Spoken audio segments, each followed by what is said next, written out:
This broadcast is partnered by Venice AI. Have you ever thought about what an AI is doing with your chat history? Did you know that Alexa listens in to recommend products and Meta retargets us based on what we click? Most AI platforms like ChatGPT store everything you say and attach it to your identity. They even tend to share it with third parties or other unknown entities. One may ask themselves, why am I handing over my data so easily? That's when today's partners come in. Venice AI. Venice AI prioritizes privacy. It is a private, permissionless AI platform that keeps your data safe. As a creator, I personally use it to brainstorm video ideas, create thumbnails, and also use it to clean up any posts I put on social media. I'm not the best writer, so it's always good to have something to make sure what I write is understood and readable. So if you're ready to level up your experience and keep your privacy intact, you can sign up using my link, venice.ai/Alex, to get 20% off its pro plan. So don't miss out. Level up your AI experience with Venice AI today.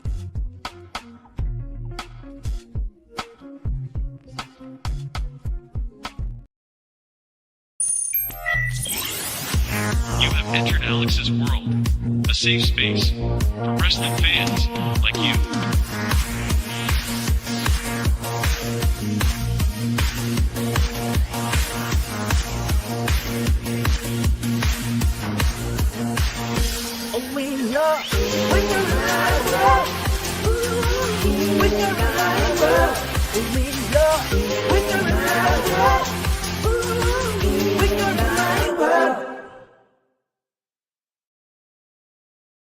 Ladies and gentlemen, welcome to Alex's World, a safe space for wrestling fans like you. And we are 1 week away from WrestleMania 41 live in Las Vegas Allegiant Stadium, currently sitting at 50,000 live. Huge event, huge building. However, we're going to be talking about it. So just so you know, when we talk about wrestling, WrestleMania, WWE, AEW on this channel, keep in mind, we keep it real. We talk about the good, we talk about the bad, we talk about all in between, even the stuff that is uncomfortable. And let me tell you something, there's going to be a lot of stuff we cover that's going to get rough.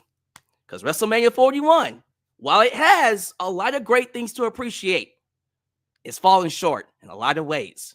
And best believe, I am going to have some things to say about it. But good thing is, I'm not alone. Ladies and gentlemen, I have myself a great group of people who are here to discuss it with me. And I don't want to keep them waiting. They are backstage. So how's about we bring forward our lovely guests at this moment? You know them as Marked by Wrestling. And of course, A&B Combos Wrestling Edition. And this is A&B Combos Wrestling Edition. Yeah. Ooh, yeah. Understand we're gonna get in some grandstanding and some hot dogging today. Yeah, dig it. Oh my goodness, ladies and gentlemen, you already know who they are, but I'm going to introduce them anyways. On this side, we got my boy A. He's standing tall. He's looking good. He ought to be in Hollywood. We got my girl B. She's got style. She's got finesse, and she's better than all the rest. And of course, you got this lovely individual down here. He is the wrestling historian. He is the man with the plan, Marked by Wrestling, Steven Sandridge. History beckons the Macho Man. Yeah. Yeah. How are we doing? How are we doing, lovely people? We good? We good? Good to see all of you. Oh my goodness. Look, brother. First off, I want to thank you very, very much for having us back on your channel one more again to talk about some things and to break some things, because you already know. You already know B has been holding me back, brother. I've been wanting to say this for weeks. And now the time has come. The governor is off. The chains have been broken. And I am unleashed. I've been holding you back. I feel like that's something we need to talk about off the air. That's foul. Okay, that's personal. Trying to support let's you. Keep it to wrestling. Jeez. Keep it to wrestling. Wow. Ladies and gentlemen, it is going to be quite the episode to get into, because let me tell you something. WrestleMania 41 Wherever you look on the internet, you get one side or the other. You get people who are super excited because it is WrestleMania season, and then you get the other side of that coin. People feeling like this ain't it. This doesn't feel like WrestleMania. Something is missing. Whatever that something is, it doesn't feel like it. We are 1 week out, and it kind of feels like we're going into just another pay-per-view, another PLE for WWE. So let's kick it off. Denise is in here. Denise Salcedo? Yeah. Denise Salcedo. Is she up in Yeah. here? Oh, Denise no way. Salcedo. For real, Denise. We had a Yay. celebrity in the house. Oh my goodness. The lovely What's going on, Denise, Denise? Salcedo, Show some ladies love. and gentlemen. Hollywood Denise Salcedo. Good to have you here. Yes. Good That to is have her. you. That is definitely her. What is going on?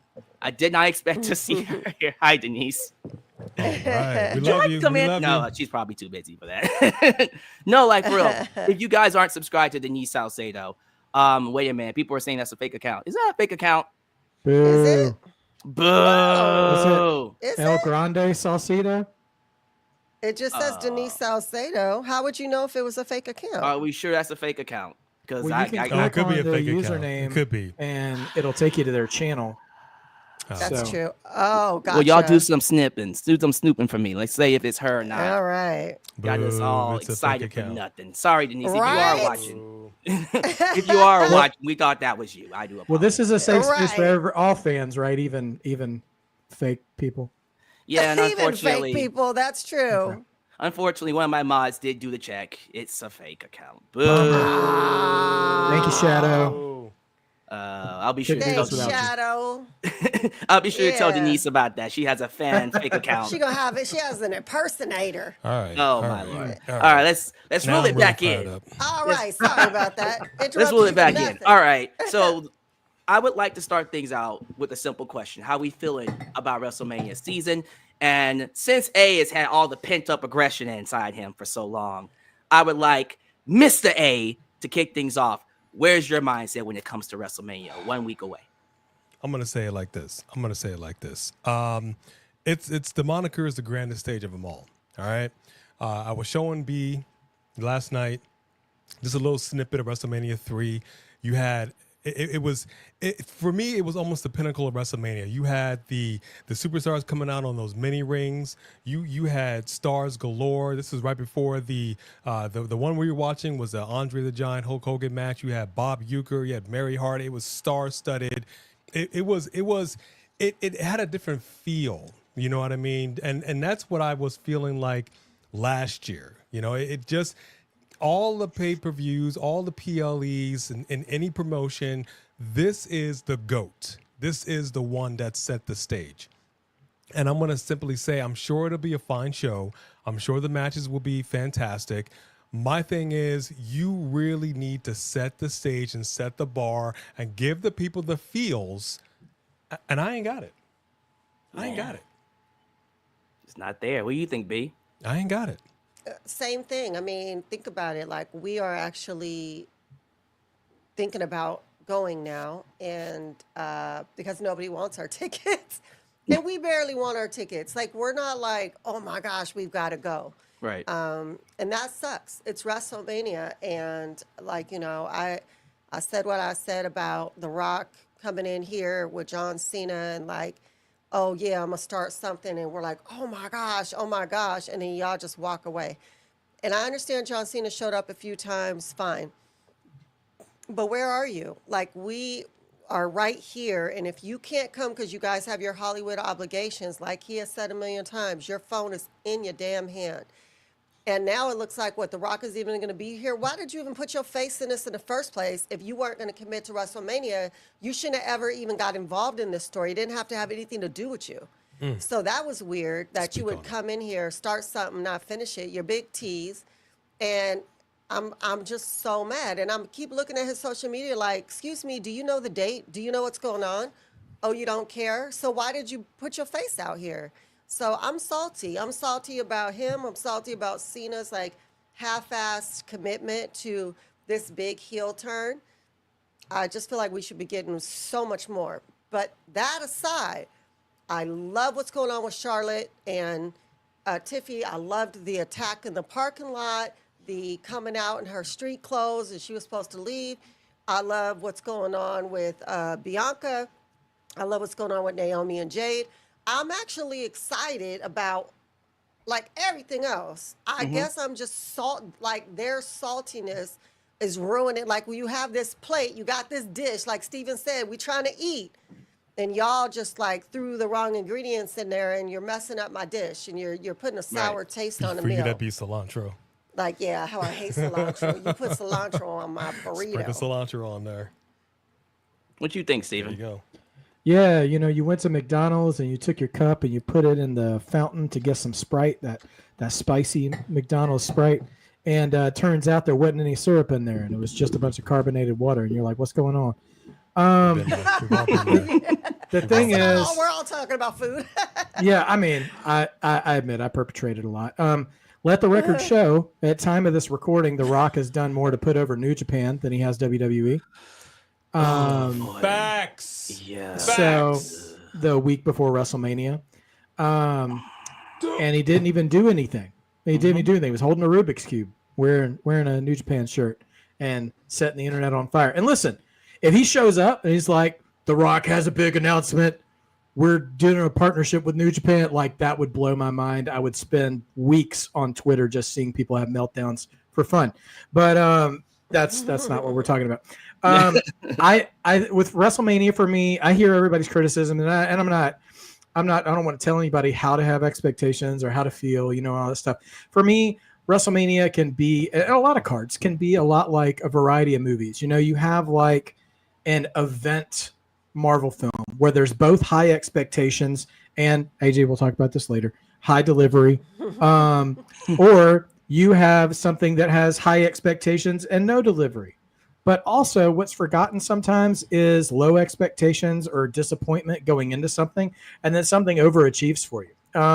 And I look at this card and I think, a lot of it is going to depend on storytelling and angles and like where we're going after this. But looking at this card, I can look at it right now and tell you a week from Mania, after Mania is gone, we're not going to care about how dissatisfied we were with the build. Right. I think that's all for now.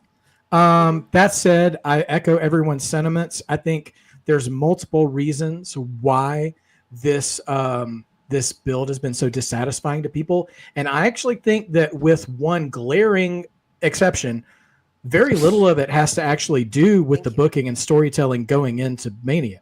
I think actually a lot of the storytelling's been really solid. Bianca and Rhea and Io's story has been a great storytelling if you're paying attention to it. The Intercontinental title match is logical and sound. Gunther and Jey has had a great storytelling to it, and if you just disagree with me, you're just wrong. But in part, I think there's three things that I blame for the bad build. One, we pushed Mania 2 to 3 weeks later than it is every single year. Yes. And I think all of us probably have a little bit of an internal clock of anticipation. I mean, the Royal Rumble being in the beginning of February was super weird too. And and so even though there might have been the same amount of space in between shows from Rumble to Mania, it's all later in the year. And honestly, we're all just kind of tired of waiting. And so that's part of it. Number two, The Rock and John Cena lit a fuse of anticipation off the heels of last year's endgame level cameo fest in what some, including me, have said arguably the best WrestleMania main event of all time. With the way the last 10, 15 minutes of that match went. They rode the heels of all that. Rock finally comes back to start telling a story that he says he's been telling the whole time. And they light a match of anticipation and they just walk away.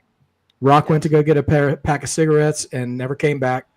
And Cena has given us some decent promos, but he's built such a fever pitch.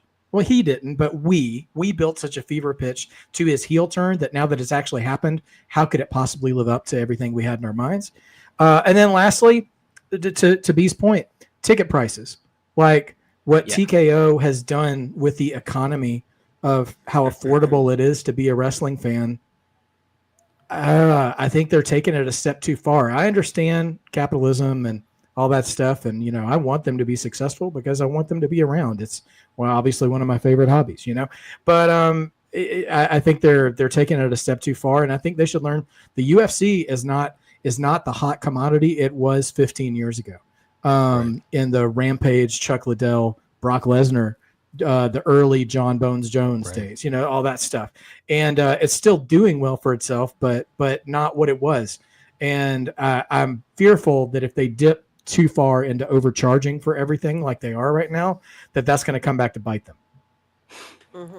And just to summarize what everyone's saying, because I agree with everything, I believe coming off of what was one of the best built WrestleManias ever, let's just call it like it is, there was no way this was going to live up to it.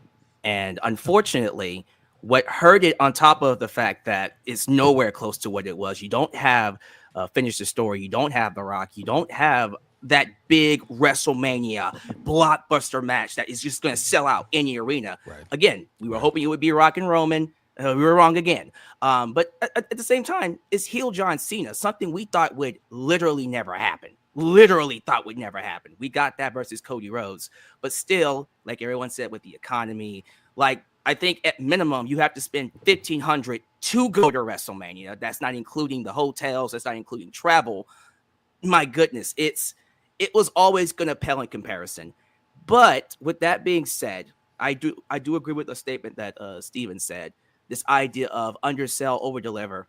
I look at this card on paper. I'm sorry, but I think when it's all said and done, this is going to be up there as one of the best WrestleManias, because if everyone goes in there and just kills it inside the ring, delivers, we're going to forget all about this buildup.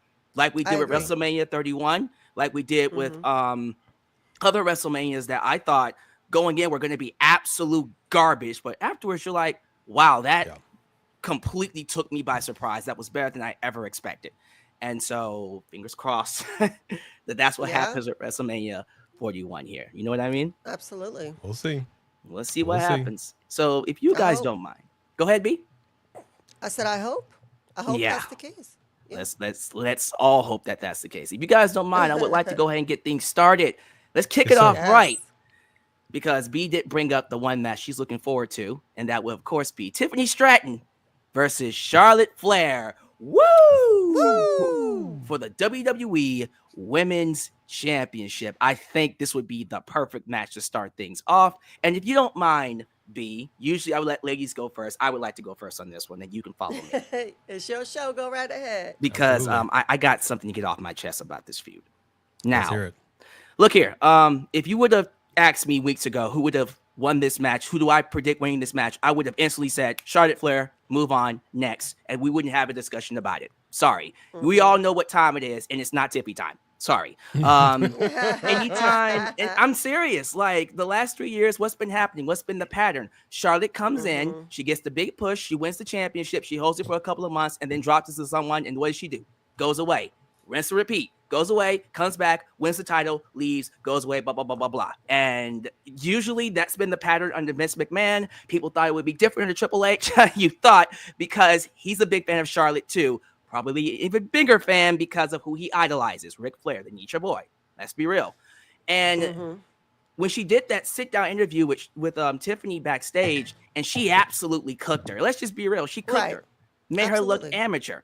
And I saw that, and in my head, I'm like, there's no way they can't give her the belt. As much as I love Tiffany, she's not at the level that they see Charlotte at. And then we got that atrocious segment.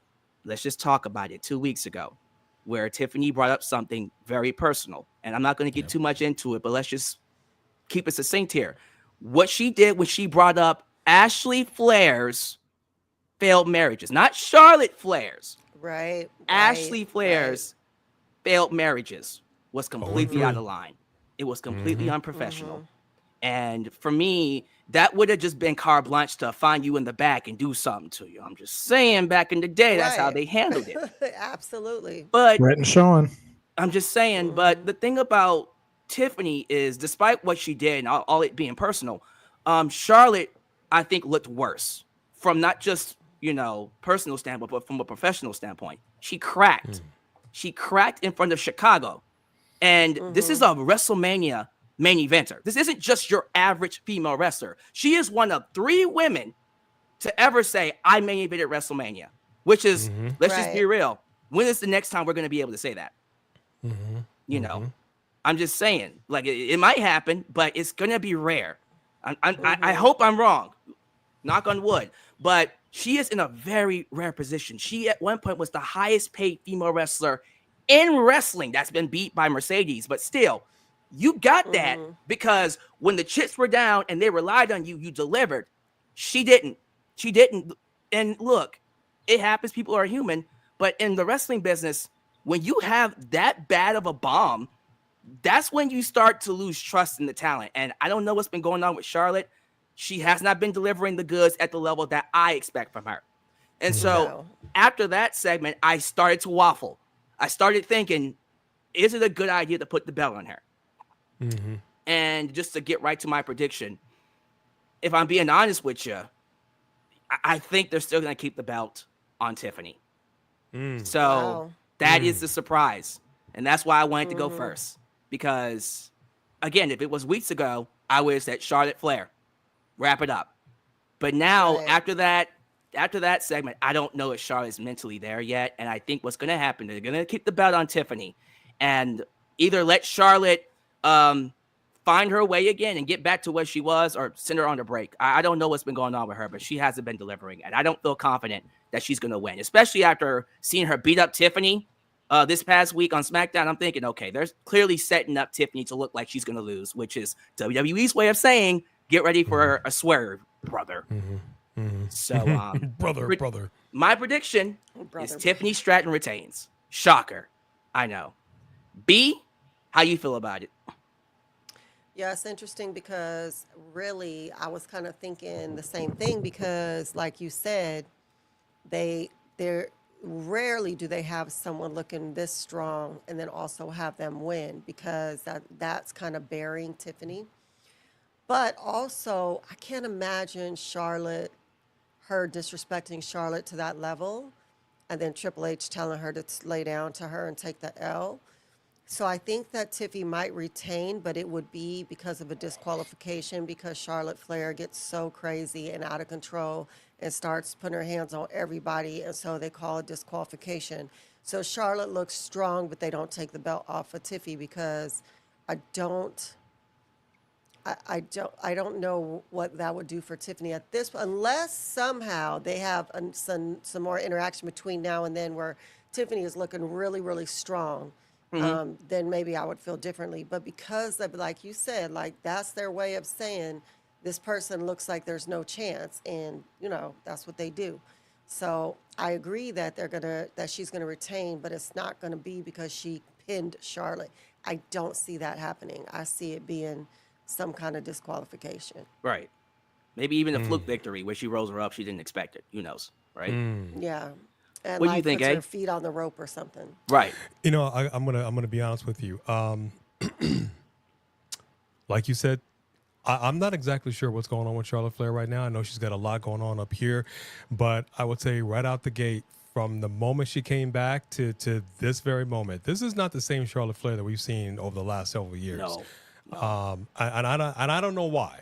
I don't want to start speculating as to why. Well, she said why. Well, I mean, people can go through stuff and still perform.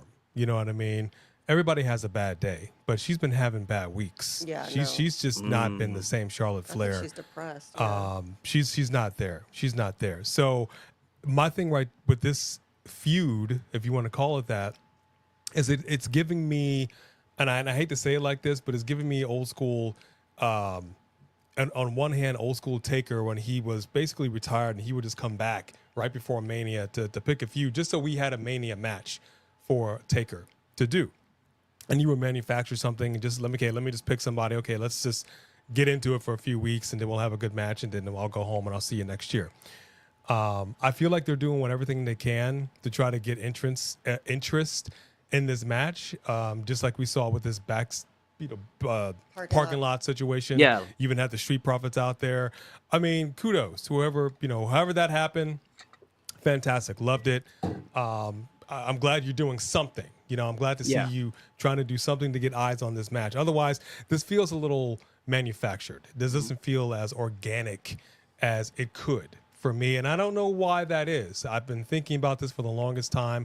Every time I see these two together, I'm just like, it's like we talking about food earlier. It's like you're making something and it's missing something and you can't Chemistry. quite put your finger on it. They don't Yeah, have it's just it's chemistry. not Yeah. there. So I was definitely with you in that this was going to be Charlotte all day. She was going to come away with the title. I don't see that happening right now because whatever is going on with her, I think Tiffany is going to retain. What I do want to see is I want to see Charlotte. Clearly what happened in Chicago was unique, okay? She got an extra Dom treatment. I mean, extra. It was wild. And how she handled it is how she handled it. I don't know if this is how it's going to be with crowds going forward. What I do know is what I personally want to see is that Tiffany wins and Charlotte absolutely loses it. Because at this point, Something happened. Is it only happening to me? yeah, I think that. Okay, I never think mind. we're still live. I think we're still We're live. still Everybody's live. still here. We're still Yeah. live. Yeah, I think it's her computer. Mine's all Just do a black. quick refresh. So what I want to see is somebody go absolutely unhinged. Like I said with John Cena, if you're going to go heel, I need you to go full Sith Anakin episode 3 heel. You got to lean Yeah. into this. Kill the Slaughtering young. Kill children? The younglings. Slaughter the children. You gotta kill the younglings. And he did. He did. When he kicked him in the nether regions, he ripped his shirt, beat him with his watch. I'm like, this was Shawn Michaels throwing Jannetty through that plate glass window. Like, you need to do it. So at this point, if we're at a stage now as fans and we're really just not liking Charlotte in a way we've never really not liked her before, then you got to lean into it and you really got to give people a reason to hate you. Mm-hmm. And what better way to do it than to put a good old fashioned government mule whooping on your girl Tiffy after the match. I'm talking about people coming out here. I'm talking about Jamie Noble. Get me a medic. You know, I'm talking about Charlotte everything. should just snatch somebody's baby from the audience and throw it at her. Whatever it takes. All right. Whatever it takes. I mean, that would be unique. What do you Whatever think, it Steven? takes. First of all, I didn't know where t-shirt and jeans Charlotte was my whole life, but I liked seeing that. She looked like she paid a visit to the Uso Penitentiary and showed up for that beatdown on Tiffy this past week, and I'm like, I want to see a little less elegant Charlotte. I like that. It's a little bit of personality. All right, Did What a concept. right? I know. Imagine stories and characters and wrestling. What is this? Anyway, I don't know what that is. my prepared statement. So on paper, this match could threaten to steal the show if they're on the same page. But ultimately, I do think it comes down to Charlotte. And despite all of our talk about, especially that Chicago promo, the perception I have is that Charlotte has that sort of, I hate to compare her to Brock Lesnar, but he's like my go-to template for this idea that if she respects you, she will make you look like a star in the ring. She'd give you the best match of your life if she wants to be cooperative with you. Yeah. And my question is, how does she really view Tiffany? Like, are they doing that good of a job in telling their story, or is this WWE presents the substance and they really don't care for each other? Niche reference. Thank you, Alex. I said not a lot of people have seen that film. Apparently, so good. Really gross though. And anyway, so all the drama has at least worked to get the crowd fully behind Tiffany. But I'll give Charlotte credit and a truth that she revealed in an early promo that Tiffany, while she's over with the crowd, storyline wise, she hasn't really earned the championship in any way. She won via cash in as a heel, by the way. She just cashed in on another heel, and she's a heel who's only feuded with other heels. So she's not really a babyface. She's just a more preferred heel to everybody. There you go. Yeah, So she's not really an. I mean, it's weird to say this, but we're wrestling fans. We're just buying into the story and everything. So that's what I'm doing. Is that she hasn't really earned this, and it reminds me of back a year or two ago when Becky Lynch returned and like squashed Bianca Belair, and like I was ready to throw my remote across the room and stuff. Too soon. But the Too year that happened after that, though, for Bianca, and she made her way back to Becky, was. And honestly, a highly under. We don't talk about that match anymore. But her and Becky tore the house down. Bianca solidified herself as a main eventer and has not gone down since. And I think Tiffany needs that. It's not that she can't perform in the ring. It's not that she doesn't have a captivating personality. It's not that she doesn't connect with the crowd, but she hasn't gone on any kind of a journey. And if anything, she's really backdoored her way into being in a WrestleMania title match, if you're like looking at what actually happened. And Charlotte called that out. But so I am with you guys in that I'm a little concerned for Ashley, the person, because I think there is an element of she's had a rough go of it since she came back. And it's not just the fans booing her. It's clear in that first promo when she came back and was getting booed, even after winning the Rumble, that one, she wasn't expecting that. And two, she was trying to have a vulnerable moment. And the crowd was like, nah, you Charlotte, we don't care. Nope. And so all that being said, I still kind of feel like WWE was planning to put the belt back on her anyway. And I'm curious if they're just going to stay stubborn to that plan and not pivot with what the crowd's doing. So for me, I think they're still gonna put it on Charlotte. Wow. I'm not saying it's what I want. It's just saying what I think is gonna happen. Yeah. So I'm mark me down for Charlotte on that one. Okay. There it is, man. Well, we'll see what they do with that one. I would like to see what they end up, what choice they end up making. But again, I would have chose Charlotte if this was weeks ago, but I just don't know. Before we go to the next match, we have a massive donation from, of course, the Super Chat champion. Hello. 3 Diglets. Because you do such a great job of reading Super Chats, would you mind reading this one? If it doesn't bother you? Man. Well, you know what? It's not Hollywood 3 Diglets, so I can't go all in, dude. But I can simply say this. The script has already been written from the moment Charlotte walked into NXT. Charlotte Flair avenges her dad. Charlotte Flair will beat Cena's record after Cena beats Ric Flair's record. Flair wins at Mania. She ain't getting any younger. I said what I said. Woo! Wow. Fight me if you want to. Damn. Fight me if you want to. Got some Charlotte Flair fans in the chat. Didn't expect that one. Not saying he is a fan, but I was gonna say he is not one. well, let's see what happens with that. Let's go ahead and move on though. All right. Moving on to the next match here, we have ourselves a tag team championship match. The world tag team titles will be on the line. The War Raiders taking on the darker but much more improved New Day, Xavier Woods and Kofi Kingston Man. So, will we be getting new tag team champs, or will the War Raiders prevail? You know what, Steven? I'm gonna start with you, my friend. How we feeling about this match? Let's rip the Band-Aid off. This should have been a Raw match. This doesn't need to be on the card. I know on Aretha Franklin's America the Beautiful's WrestleMania that you were sitting the Street Profits, DIY, Motor City Machine Guns, Pretty Deadly, and even I'll throw in the Garzas too for that matter, for the Raw tag titles to get on the main show. Now, that's not the reality. The reality is this is the match we're getting at Mania, and I'm holding out hope that there is purpose and intention in this match getting on Mania, and that's because one large Epsilon, Big E, may have some element of involvement in this match. Okay. And that's not a Raw moment. That's a WrestleMania moment. That's true.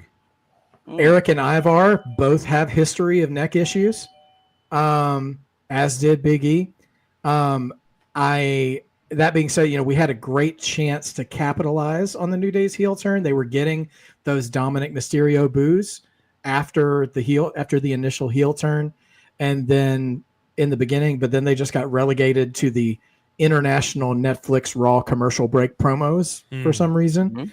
And so I feel like they've kind of given up on getting behind the heel New Day, and I still think there's like meat on that bone that if they just gave them promo time and more tag teams to work with. I like the War Raiders. I think they're both very talented. I'm a huge Ivar advocate in this space. I'd talk him up any chance I get. But that being said, I feel like just the level of exposure they've been getting since the heel turn, how they've kind of been pushed aside and not brought back, that they don't intend. I feel like they don't intend on doing more with them. So with that and them actually being on Mania, I think Big E shows up and costs them the match one way or another. If it's with physicality, I'm going to say 100% this deserved to be on Mania. But if we just get attack, and listen, all 4 of those guys can go. It'll be a great match. Raw needs to have good matches this week, you know? But if we're not getting Big E or something else in this match, this spot could have gone to somebody else. Man, what do you think about that, eh? I cannot. No lies detected. I see no falsehoods told here. Yeah, I 100% agree. I think that all 4 of them boys can go for sure. I don't really know. I've been on the fence with this New Day turn. Honestly, I don't feel like it's been. I don't feel like they've been fatued. I don't feel like it's been all gas, no brakes on them. I really feel like it's just been kind of start and stop traffic. You know what I mean? Like we're just, it's been very just and I don't like that. But I feel like just in the last couple of weeks, we're finally getting them to the finish line. Like, okay, we've been going on like 2 cylinders, and we finally got them all the cylinders cranked up, and we're making it across to the finish line. And that's kind of sad. That's kind of sad to say because of who these guys are, what they put into this business, how many times they've been champions. Yeah, it's been an issue for me. I think this is most certainly a Raw match, 100%. I think it's a crime that we do not have the Sith prophets on here defending this. I think it's a crime that we don't have more attack. You know what I mean? Like it just doesn't make any sense to me that those titles are not being defended. That this is what we get. At the very least, there should be a pre-show, but even that would be a slap in the face. But they should be on the card. They should be on the Mania card. Team titles. It doesn't make any sense. Yeah. But I agree 100%. You brought Big E back. You dusted him off the shelf. We hadn't seen him in I don't even know how long. And it was a cold moment. And then he disappeared. We've seen Big E come out on commentary constantly. And I've said to her constantly, why is this man not involved, even if it's not going to be physical, in some way, shape, or form? Right. If he is not involved in this matchup, if he, in fact, does not cost the New Day this title match, I'm going to be pissed. I'm going to be Why are we here? Pissed. Yeah. Why are we here? What are we even doing? If this is just a straight match, because if it is a straight match and there's no Big E, New Day is going to win. That's my call. But if we're going to get some shenanigans, it better sure be Big E costing them boys that match. And if not, How you feel about that, B? I agree, except, well, first of all, I just want to say that it's so weird. They brought out the Viking Raiders and, you know, in the first place back in the day, and it just didn't work. And then they did behind the scenes stuff with them and New Day and stuff, being friends and doing stuff. And then they kept trying to reinvent them. The best, Ivar, the best we've seen them is when they're not together. I mean, you know, I don't know why. But I like Ivar when he was just in his clothes doing what he was doing at NXT. Yeah. I just like that. And he is good. And first of all, these dudes are good and they could go. I think the match is going to be good because they're all good. But you're right. We don't have this. And it's something you can see on Raw, right? But I would like to see Big E interfere in the other way, and he's heel and back with them, and we have a full heel New Day together, and then they take the titles, and then, you know, because no one expects Big E to go heel because they dogged him, but yeah. Wow. I would like to see that because I think that would be more exciting. Interesting. Because honestly, I forget that they have the titles until you guys are like the champs. Oh yeah, they're champs. So I feel like that would be more exciting because then they could do their dance and mock everybody together with all 3 of them. I don't know. I just like that idea. No, and it's a possibility that can happen. And we have to remember, like, towards the end of last year, the hottest thing going for WWE was the New Day. We were all just trying to figure out who's turning heel. Is it Xavier Woods? Is it Kofi Kingston? Yeah. And then shocker, they're both going heel and they're both turning on Big E. And we all said, hey, this has got to lead to a Big E return somehow, some way. If that happens in this match, screw the tag team titles. Look, no offense to War Raiders, and I have been very down on the tag team division on both shows. I think they need to rebuild that altogether. But the bigger feud here, Big E versus Kofi and Xavier Woods, or maybe a combination of that New Day feud, whatever. If that's what we're building to, 100%, you've all said it, that needs to be at WrestleMania. That should not be on no episode of Raw. That being said, I don't see how New Day doesn't walk out with the tag team titles here. I think they're one of the hottest acts they got going on. The heel heat is Dom levels. It's legit heat. People do not like them. And I have a feeling that if they do the Big E thing, I see that happening after they win the belts, because you still need the New Day to be on Raw going forward. So we'll see. It could be a combination of both. Maybe it'll be one of those things where Big E tries to interfere, but the New Day still win. That's also a possibility. Maybe B is right. Maybe Big E does interfere and helps them, and then later on turns on them. Who knows? We don't know who's right in this, but I don't see how the New Day don't walk out with tag team belts here. That's just my personal opinion. Anything else you guys want to add before we move on?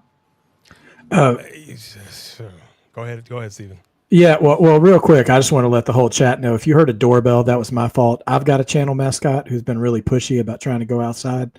So I apologize for any interruption that might be. I totally agree with you, Alex. I know my call is for the War Raiders because this is what I think they're going to do. But like New Day's been doing, it's a real testament to them rejuvenating what was a stale act, that they could get that much attention from the crowd at this point. And so that does deserve title recognition. I'm already disappointed that they seem to kind of stop paying attention to them, And so like, if they want to renew that, I'm totally on board with you. I'm just a little pessimistic, I think. What were you going to say to that, A? Let's move on.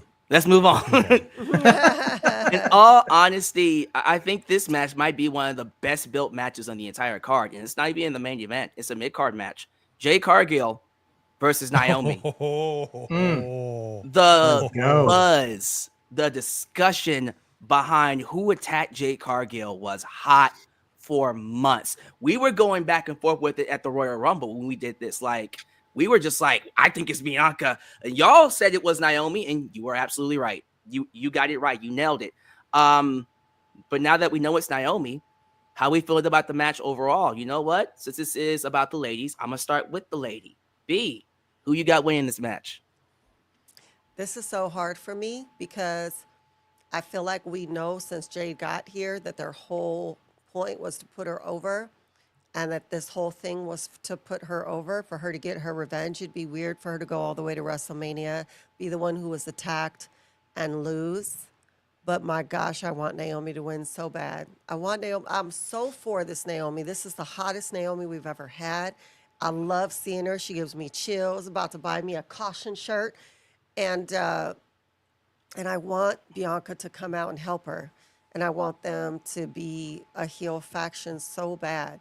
So I think everyone expects Jade to win. And like on paper, they did this whole thing for Jade to win. Yeah.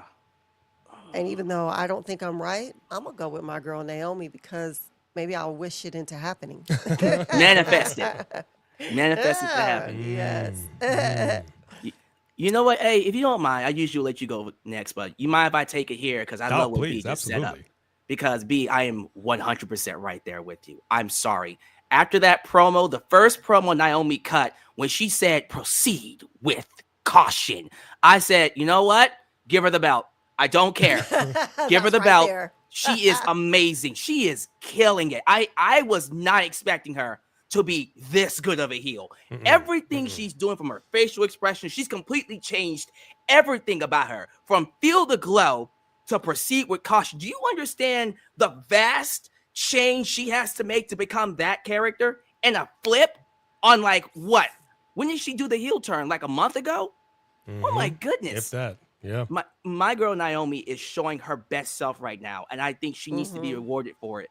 And it does. I'm not going to say it pisses me off because I love Jade, but it does kind of annoy me that this is a situation where WWE is sitting on a gold mine, and I have a feeling they're going to go with the long-term plan instead of pivoting and going with the one that I think is going to be better for their overall television, which is Naomi needs to beat Jade Cargill. Yeah. Sorry. I love Jade. She has a long road ahead of her. She's going to be a main event player. If we ever get to another female WrestleMania main event, it will include Jade Cargill. That's my biggest prediction right now. But right now, you got plenty of time. You can take your time with her. Let her get there naturally, because she will if you take your time with her. I feel like Naomi is the person we should be going with, but we're not. I think they've made up their mind.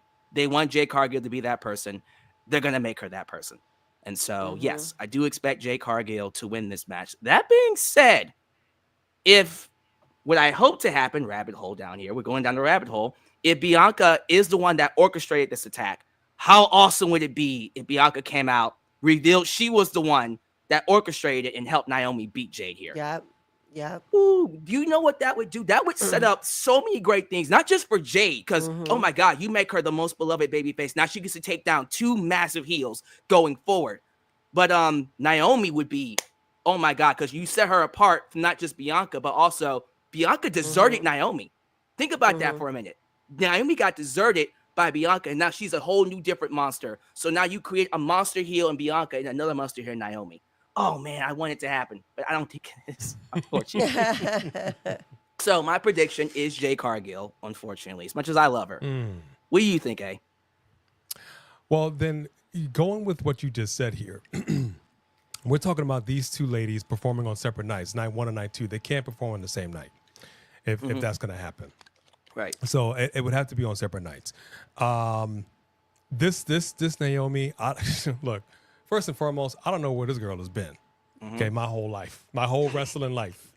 Okay, I needed this one in my life. She's taken some acting classes. She has showed up and in a big way, letting everybody know I am somebody to be reckoned with. After how many years she's been in this business, just trying to do what she's got to do. Loved everything about it. This has been exciting and intriguing, and I'm glad to see that Jade Cargill is getting her lickbacks to some degree. With that said, I have a hard time swallowing the fact, and I've said this with Shinsuke, that we will go to the great lengths of changing a character. I said this about Asuka too, to change a character to such a degree just to come up short. And I don't feel this is the time for her to come up short. I think it's going to stunt her growth in this character. Jade Cargill can take that L and move on. I think what needs to happen, if they have any intention on keeping Naomi like this for a good long while, she has to win at WrestleMania. And I would absolutely love if Bianca Belair some way, somehow came in here and interfered. Because I said this too. What if she was the mastermind? What if Naomi didn't act alone? I had no doubt it was Naomi. Right. But it's possible she did not act alone. And the story, I'm loving it. And I hate to see sisters go against sisters. You know what I'm saying? I hate to see furniture moving up in here. But the reality is Naomi needs this win to continue the momentum of what she's doing. If they do that, I fear they're going to Shinsuke her, and that is going to be a problem in the long run. That's exactly what I was thinking. I was thinking Shinsuke, Karrion Kross, all these people where you were right there and you totally dropped the ball. And I know that the plan is Jade, but you have to pivot like you did last year and go, wait a minute. We didn't really see what we had in Naomi, and Naomi is gold, and Naomi needs this win. And Bianca's not wearing all black for nothing. She's not. We know WWE well enough to know. It's one thing if she came out in all black once. She's only wearing all black now, and that is an Anakin. We know when Anakin started wearing all black, we knew what that means. Y'all know what that means. Yeah. Yep. And I'm saying, like, this could be a great match. Jade could put in that work. Naomi can catch that beat down. But if you're the heel in this match, you got to pull it out. You got to pull it out. And even if it's a pulling up the tights, cheat. Live, we cheat. We said you got to get the dub if you are really a heel. It has to happen. That's why I want Bianca to interfere, because then Jade still looks strong. Before I go to Steven on this, let me read this super chat from, of course, our super chat champion, 3 Diglets, who just came out and said Jade is a bad effing investment. Nice. Steven, with that information, how we feeling about this match, and who do you have winning? Well, with that insight from 3 Diglets, let me take their thing. So I want to give my prepared prediction, but hearing everything else, I have a little extra bit of hot sauce to put on our ideas coming out, but I'll save that to the very end. So first off, conventional booking and storytelling would say this is Jade's moment to get her lick back, to complete her revenge. It's her first one-on-one WrestleMania match. In a regular setting, it would be pretty much a slam dunk for like, okay, Naomi's just going to sell this match and Jade's going to come out on top because that's who they want, Mm-hmm. But I don't think anybody was counting on just how hard Naomi was going to go. I think she has. I'm willing to bet she has surprised people with just how good she's been in this role. And I don't want to put words in the game's mouth, but I gotta believe that Hunter's the kind of guy who will see how far she went and how much she's knocked it out of the park to be like, we might need to pivot, fellas. Like, yes, that's what I'm hoping. So I said, Naomi putting the razor blades in her hair sealed it for me. Yes. She's all in, man. So if I can channel Uncle Shannon Sharp and say, you can say Jade, Blade, or Everglades, it don't matter. Naomi by a million. I'm going. I want Naomi here. Now my hot sauce add-on addendum here is if I'm wrong about Charlotte and Tiffany squeaks one out, let Naomi roll up on her a week or two later and be her next feud and take the belt off of her. Okay. Wow. You done did it now.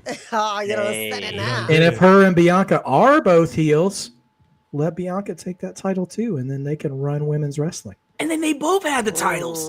Oh, it's too good. It was me all along, Jade. It's too good. I actually want it to happen now. I really do hope that it ends up being just that. And that might spoil our prediction for the triple threat match, but that's later. Yeah, sorry. I jumped in a little early. That's no problem. Let me go back and read this super chat from 3 days earlier about Big E. And he asked me to read it because he is my champion, apparently. So he says, Big E helping the New Day win the titles, but he won't be heel himself. He'll help them because he loves them, but will be torn inside. It's unrequited love. Heartbroken. Wow. I mean, that works. Well, that was kind of deep. I mean, it goes with your storyline too, B. Yeah. That'd be like like an abused child who can't seem to help. You know what I mean? Like that. Yeah. That would just make me really, really sad. Right. If that were the case, but yeah, you never know. It still leads to a match down the line, though. Who never knows? You know. I hope. If it does, I hope. Look, if he's cleared, let's get it on, baby. Let's get it on. Y'all done triggered 3 Diglets. He's like, wait, hold up. Naomi take the belt off of Stratton. Wait, what? That's fighting words right there. It's okay, 3 Diglets. It's okay. We'll be all right. Man. Well, We let's hadn't go even ahead. gotten to the J talk yet, Diglets. Hold on. We're gonna get there. It's coming up. I promise. Let's have a little fun. We got our boys, L.A. Knight, defending his United States Championship against Jacob Fatu. And Jesus Christ, this is the one match I actually was a little scared to talk about because I don't know who to go with. And so I'm actually going to do the cheap thing and let y'all go first and then let me go last here. And I'm going to start with A, my boy A. Man, what are we feeling about this match? You know, I feel so bad for LA Knight. I really do. I feel like he's just been a supporting player. You know, this man is self-made. We know this. We know his backstory. We know where he came from. We've seen him in other promotions. He's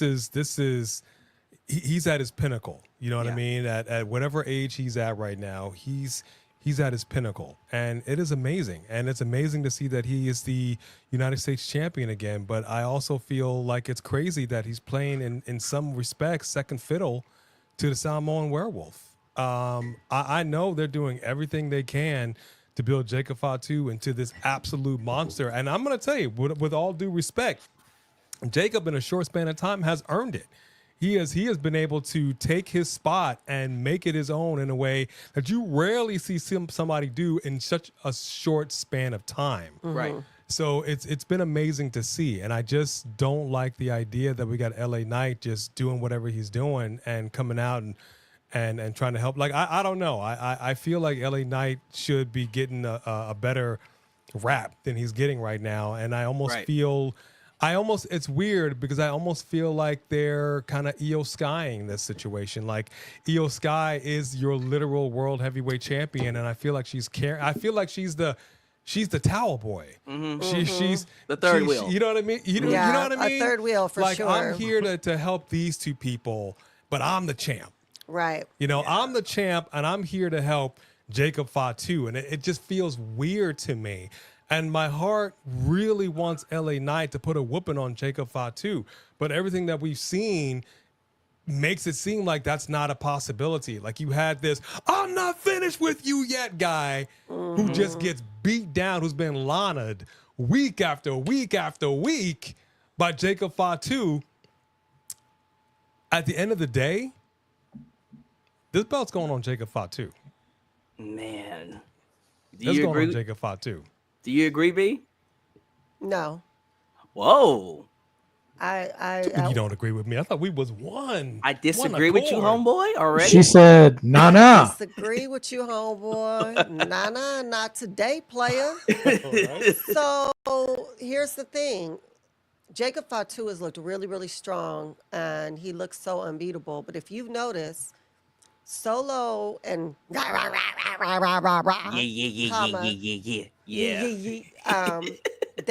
come separately. They're hanging out separately. Jacob didn't come out to the ring with Solo. He's not rolling with them like that. I don't think Solo is going to let this go how he's been talking to him. And they've got to do something with this because it's weird. And I think that Solo is going to cost him, and we're going to get Solo and Jacob after that. Wow. That both of those are strong possibilities. Where you fit in with this, Steven? I lean towards what B's saying, but just a little bit different. Okay. So Jacob Fatu holding gold, it's not a matter of if, it's a matter of when. Like, Yeah. I mean, that's in the cards as long as he stays healthy, nothing weird happens to him, you know. WrestleMania as an event is a great stage to crown Jacob and give him that moment. But like she said, there's clear tension there between Jacob and Solo, and I wonder if that might come into the finish. But that being said, well, one, I would have liked for whatever beef, not beef, whatever is happening between Jacob and Solo to have been resolved before he goes into a title program, but maybe it'll happen after instead. And maybe it's because he plays into the finish one way or another. I don't know. But what I wrote here is this is probably the second easiest title change on the card for me, where the new champion is going to ascend into being a star and the former champion isn't going to get hurt at all because they're so over. Wow. Yeah. So, and I used to be really scared for LA Knight because I'm a huge LA Knight fan, but for as dirty as he's been done, every time he comes out, he hasn't lost one drop of pop. None. No. So, Right. so I'm okay. I'm okay with him losing now. I just hope they do right by, even if they give him, even if it's not for a title, just an important feud, just give him something to do on TV that gives him a chance to be who he is on camera, because he will get over with or without their help as long as they just put him on. So I don't mind. I don't mind him losing. Don't really want him to lose. I'd rather Jacob take that title a little later, give LA Knight a little bit more time with it, but I don't think that's what's going to happen. I think Jacob's going to win, and then after WrestleMania, he and Solo might have some kind of blow up between now and SummerSlam. So I'm going Jacob. And you know what? I'm picking up everything you guys are laying down, and after hearing what you had to say, yeah, I think I made up my mind about it. I think you're right about LA Knight being able to take a loss. I think he's proven to not just be a company guy, but also be someone that can take whatever they're given, roll with it, and still get himself over. Do you know how hard that is? As long as it doesn't have to do with models. Hey. But if it's LA In Knight, AEW. yes. I like them in AEW. I won't get off on that, but I actually do like them in AEW. You're right, B. You're right. Oh, Jesus. But no, but like the way that LA Knight has been able to maintain, not just maintain his status, maintain how over he is, but still ascend and get even more over despite all the crap that he's been given. There was a time where we were begging for him to be on WrestleMania, and then Vince McMahon came in and wouldn't do it because he wasn't the chosen guy. But then, of course, Triple H took over and just said, just be yourself, and it was over with. It's just crazy, you know. I just feel like I feel bad because I want him to have his WrestleMania spotlight. I want him to have that big WrestleMania moment. He can always get it later. And it's one of those things where it's like, hey, it's either Jacob or it's LA Knight. And it's like, fuck. So I do love that you guys said, all right, if someone has to lose, let it be the one that's going to be protected. Because if Jacob loses here, that's going to be harder on him than it is on LA Knight. So for the sake of discussion, yes, I'm actually going to go with Jacob Fatu winning this. And it's an easy win because he'll get the interference from Tama and Solo. And then that could build into a match between Solo and Jacob for the title down the line. So, what you do with LA Knight after that, though, is going to be interesting. So let's hope they have a plan. And that's all I can say about that. You know what I mean? Yeah. Yeah. You didn't say it right. You know what I mean? You didn't say it right. Yeah. You gotta say it right. All right. So let's go ahead and move things along to the Luchador match, kinda, maybe, of the actual card. We got not Chad Gable, because he's not Chad Gable. He's El Grande Americano making his debut at WrestleMania because he's not Chad Gable versus Rey Mysterio. And like real talk, getting into it, Rey Mysterio at WrestleMania is different from Rey Mysterio working weekly. As we've all seen, Rey Mysterio purposely doesn't turn on the gas until it matters. And it always matters at WrestleMania. You'll notice that. Like most of the moves, for real, like most of the moves he usually does, like he used to do back in like the early 2000s, late 90s, we don't see him do that anymore because his body can't handle it and he's slowing down. But when WrestleMania comes on, a different Rey Mysterio comes out every single time. And he does that on purpose. So that Rey Mysterio versus Chad fucking Gable, El Grande Americano. What's wrong with me? Let's get that right. Get that right.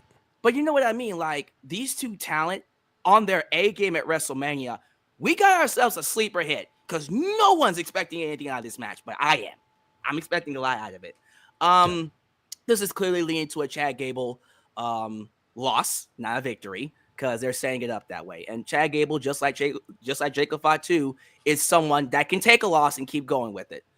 Although I do believe Chad Gable is someone that deserves to have a title more than Jacob. I love Jacob. Chad's been doing this a lot longer. Chad's been in it, and he's dealt with a lot of BS and kept running with it. So as much as I would like to see him win here, the storyline is clear that he's going to lose because it's going to be revealed that, well, I think we can all piece it together here. Rey Mysterio wins. And we'll see what they do with that because I was actually very surprised that the Chad Gable match wasn't him and Otis, which I thought was the long-term plan, you know. And we'll see. We'll see how that plays into it. Steven, how are we feeling about this match? Well, in the words of the late Gorilla Monsoon, it's a miscarriage of justice for all he's done for this company that Chad Gable can't get on the WrestleMania card. Yeah. And they give it to this Johnny-come-lately luchador, El Grande Americano, with his mariachi Stars and Stripes Forever entrance, which is low-key the best thing that's happened since we've been cursed with Def Rebel. But nevertheless, no, this match, I mean, listen, I'm in my 40s. I shouldn't be using language like this, but I have middle schoolers and two college students and a high schooler. This match is going to cook so hard. Like, I mean, if they give these guys just enough time just to do something in the ring, it is going to be worth, it would have been worth the price of admission 5 years ago. We already talked about TKO and ticket prices, but like I have some high expectations for like the bottle rocket of a match. This probably will be really explosive and probably short because of where it is on the card in relation to other stories and stuff. My only thing, I feel like they just got started.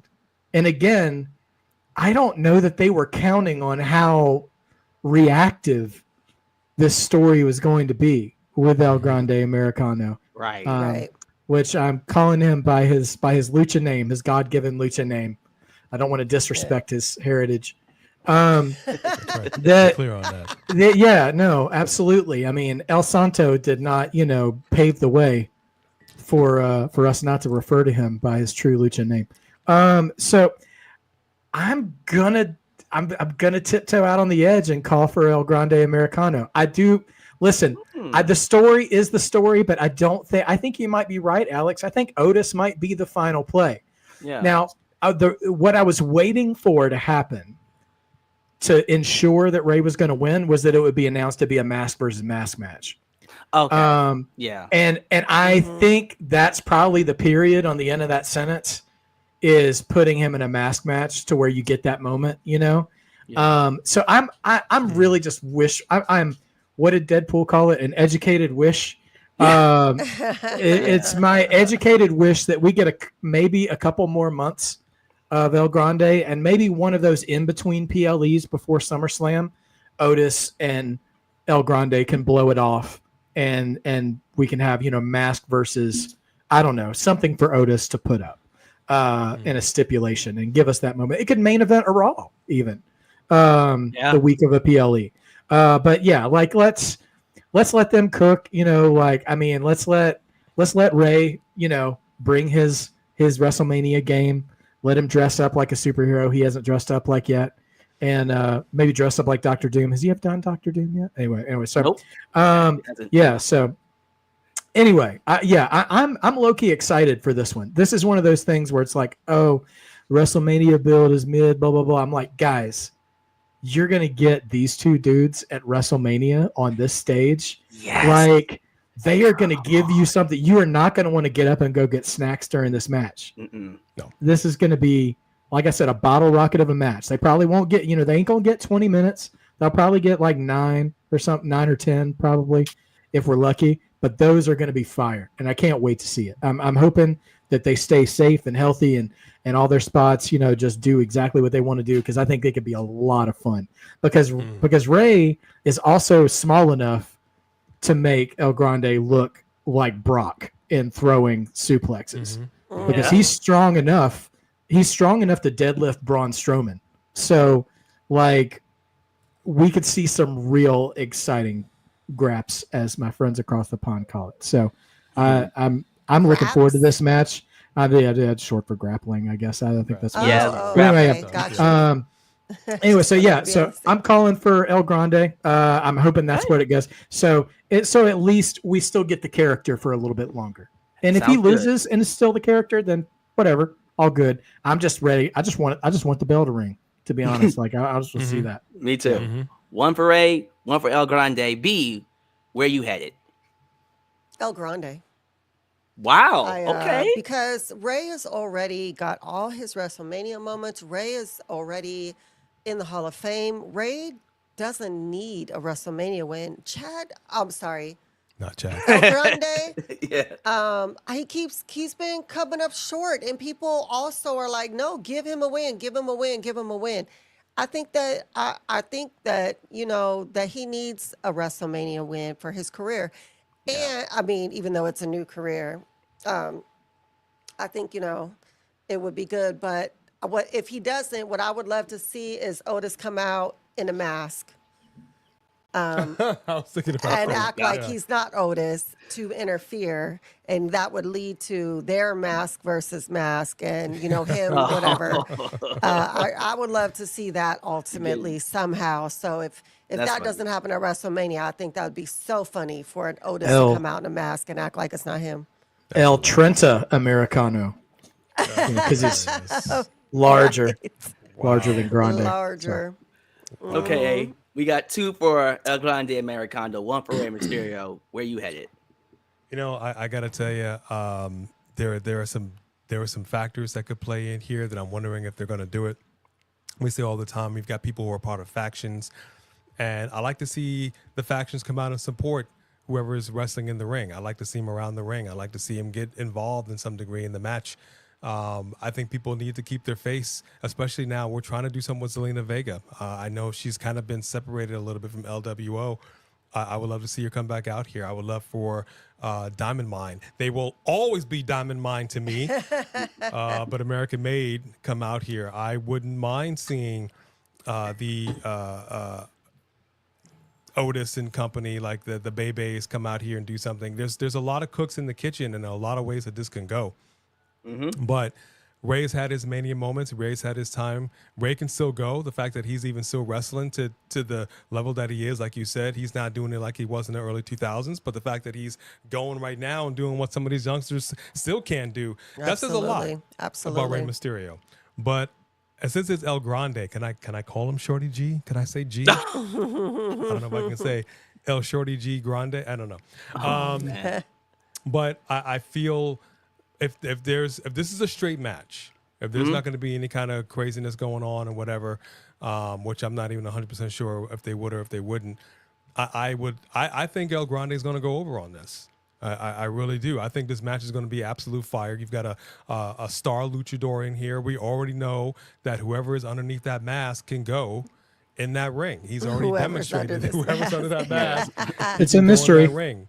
It's a mystery. There's no doubt. But I'm thinking also long term. I'm thinking, what are we doing? Because again, this goes back to you go to the lengths of changing a character, introducing a new character, whatever it is that you're doing. I don't think it's short term. And Ray's taken some L's and he's moved on and everybody's moved on. It's not a big deal. I think if anybody needs to get that dub, it's got to be El Grande Americano. So that's my vote. Wow. 3-1. That's my cool. That's an interesting. Here's the thing. So I agree with all of you when it comes to El Grande winning. I also think from a standpoint of we got to give Ray some wins here, because if he's going to be here to put over some credible wins, he can't lose all his matches. You get what I'm saying? I agree with that. That's a fair statement. But I also agree with what you're saying. This is someone that's been here for years, and he does need this win more than Ray does. So, hey, I don't mind being the odd one out here. And yeah, I'm excited to see. Let's see what happens. Before we go on to the next match, we have a couple of super chats to get to. I will run through them really quickly. Well-rounded Leo with the $5 super chat. Thank you so much. He says Io deserves to be a third wheel. She should have never been made champion or added to the match. Dang. Wow. Of all the opinions, that's Leo. one of them. That's Tell definitely us how you feel. BW Wow. $2 says, did you all know that WrestleMania Night 2 is on Easter Sunday? Yes, we did. Right. I work for a church, Roses. And That's we all are I've been thinking not about. happy. It's going to be a long day. Because Oh. actually, Steven probably would have went and took my ticket, and I would have went live if it was an Easter Sunday. That kind of threw everything off too. Jesus wouldn't have been pleased with that. Again, I've been complaining about the schedule being pushed back weeks, and that's part of the reason we never had to deal with that in the past. Yeah. So it's That's okay. true. Wherever Three Diglets goes, Corp CA is no longer. It's not that far behind. What So up, Corp CA? $50 super chat from Corp CA. He says, I know what it's all about to take a loss and still being the man. That's the life of a megastar. Yeah. Yeah. Love it. Talk Speak to on you. it. Of course, that he Speak on was it. referring to the big feud between him and Three Diglets going into WrestleMania. This is going to be quite interesting, of course. Has But that's- anybody If we're going to put be live, I'm really excited to see how this turns out. I don't know if we'll be able to be in your live and see it, but I'm really curious to see how that turns out. yes, Corp CA and Three Diglets? Has anybody put like the My Way package behind them yet? My way on the Anything? highway. Someone will make it. Someone will. Yeah. We're looking forward to that. All right. This is one of the big ones. I am looking forward to your opinions on the big World Heavyweight Championship match. Gunther, the world champ, taking on Jey Uso, the man that's been struggling to get his moment. Is this where it happens? Are we in for yet another heartbreaker? Because he's had a lot of them. Who knows what might happen here? Steven, it's a big match. So I'm going to let you kick this one off. Who wins? All right. Let me just go ahead and, be the good, compassionate man that I am and put to ease any anxieties anybody had. This is the easiest pick of the night. The entire story since the Royal Rumble, for 5 years, the story has been told of Jey Uso being his own man. Yeah. Yep. I don't care how much as the Nature Boy said, whether you like it or don't like it, learn to love it. Because there's only one outcome. There's only one outcome happening to this match, everybody. Everything else we can go back and forth and make entertaining content, and that's the life. That's the love of wrestling. Jey Uso's winning this match, and there's nothing anyone can do to stop it. Now, I'll say this. Let me go back to my actual prepared words because I'm already made a hypocrite out of myself. So, the entire story is setting up Jey to win this match regardless of how long he's going to hold the title afterwards. Right. This is a moment match. This is Kofi Mania. This is the Miracle on Bourbon Street. This is the heist of the century. This is these are building to one thing happening. I don't think Jay's plans are for him to be the next Bret Hart or Kurt Angle or anything like that. He's building to a moment that he's going to have here. And I said, being the world champion would be a huge thing, but the heart of this match is not only revenge for his family, but just proving to the world that he can be better than Gunther for just 3 seconds. Yeah. That's all he has to do. Wow. Is just out wrestle him for 3 seconds. And I think that's where they're going to go. I think that's how the match is going to go. I think he just needs one. I said Bret Hart, and like some of Bret's best matches was when it looked like he was outclassed and he was just smarter, just that much smarter at the right time. And that's all he needed, because all you need is a count of 3 to be a champion. And so I think that's where they're going. I think that's what's going to happen. I think they're going to bank on having all their drones charged up for the entrance and the title celebration for Jey. And when he comes away with this win, that is a shot we are going to see every WrestleMania from now on in packages. I think they are building this to be a moment. They're banking on Jey's popularity, like when we are talking about the pageantry and the granddaddy of them all and the spectacle. We're going to see a shot of something that happened in this match, or before this match, or after this match. So yeah, Jey by a billion. Man. And this is my other match referring to LA Knight and Jacob Fatu. Gunther can take it. Yes. Gunther is God level wrestling since Triple H took over. Actually, even before Triple H took over. So like he might be the most protected wrestler on any WWE roster. So he's going to be fine, and it depends on what happens in our big main event, but he could still move on to bigger and better things from here. I think there's 2 wrestlers on the card who probably should move on to bigger and better things. Gunther's one of them. So yeah, give me Jey. Easy call. And I'm going to pick up where you left off. Everything that Gunther has done is for moments like this. The heels work to put over the baby faces. And I think Gunther so far has been one of the best people to do it.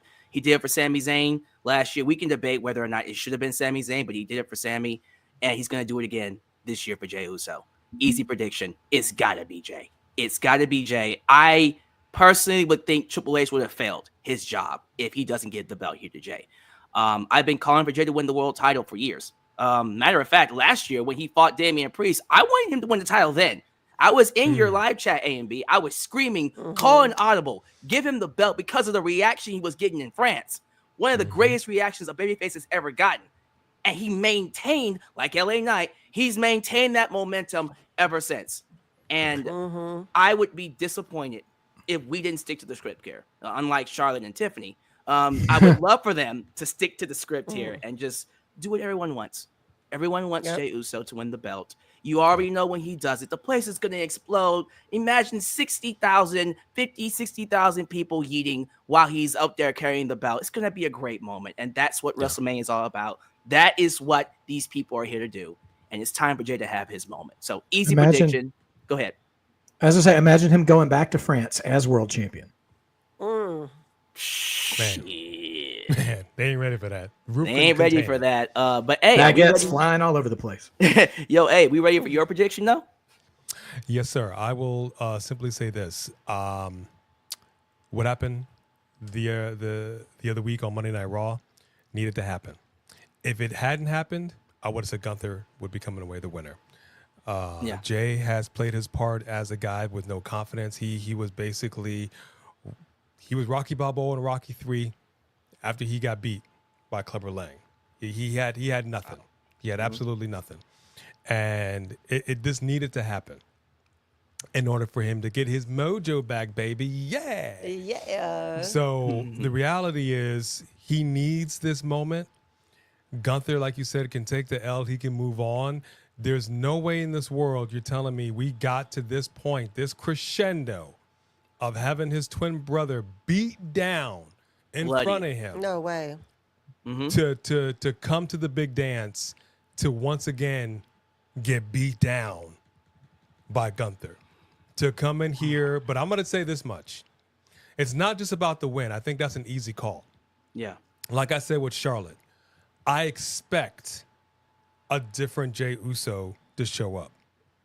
I do not want to see the Jey Uso that fought his brother at WrestleMania. Oh, hell no. I do not want to see the Jey Uso who's hunched over, looking like a little puppy dog, standing next to Roman, like, don't hurt me, Roman. Like you said, God forgive me for what I'm going to do to you. You were crying, not because you were scared, but because that's because you were scared to face Gunther, because you were scared of what has now been unlocked and what is about to be unleashed and wrath upon the world. If I don't see next level Jey show up, I'm going to be sorely disappointed. Yeah, you only takes 3 seconds to be a champion. Yeah.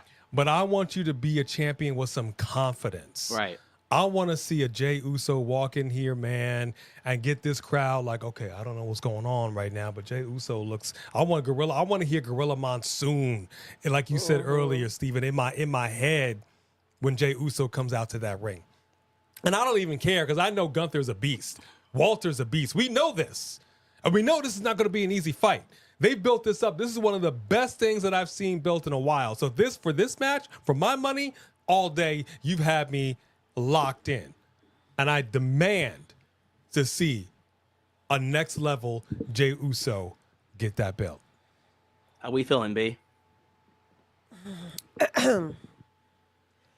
Yeet. Okay. No yeet on that. Are you sure? That's all. I mean, y'all say what needed to be said. I mean, Solid read my analysis. Shirt, bro. Read my He's shirt, wearing the bro. t-shirt. Right there. Nothing Oh, else needs to man. be said. Yeet. Nothing else need to be said. Y'all covered it all.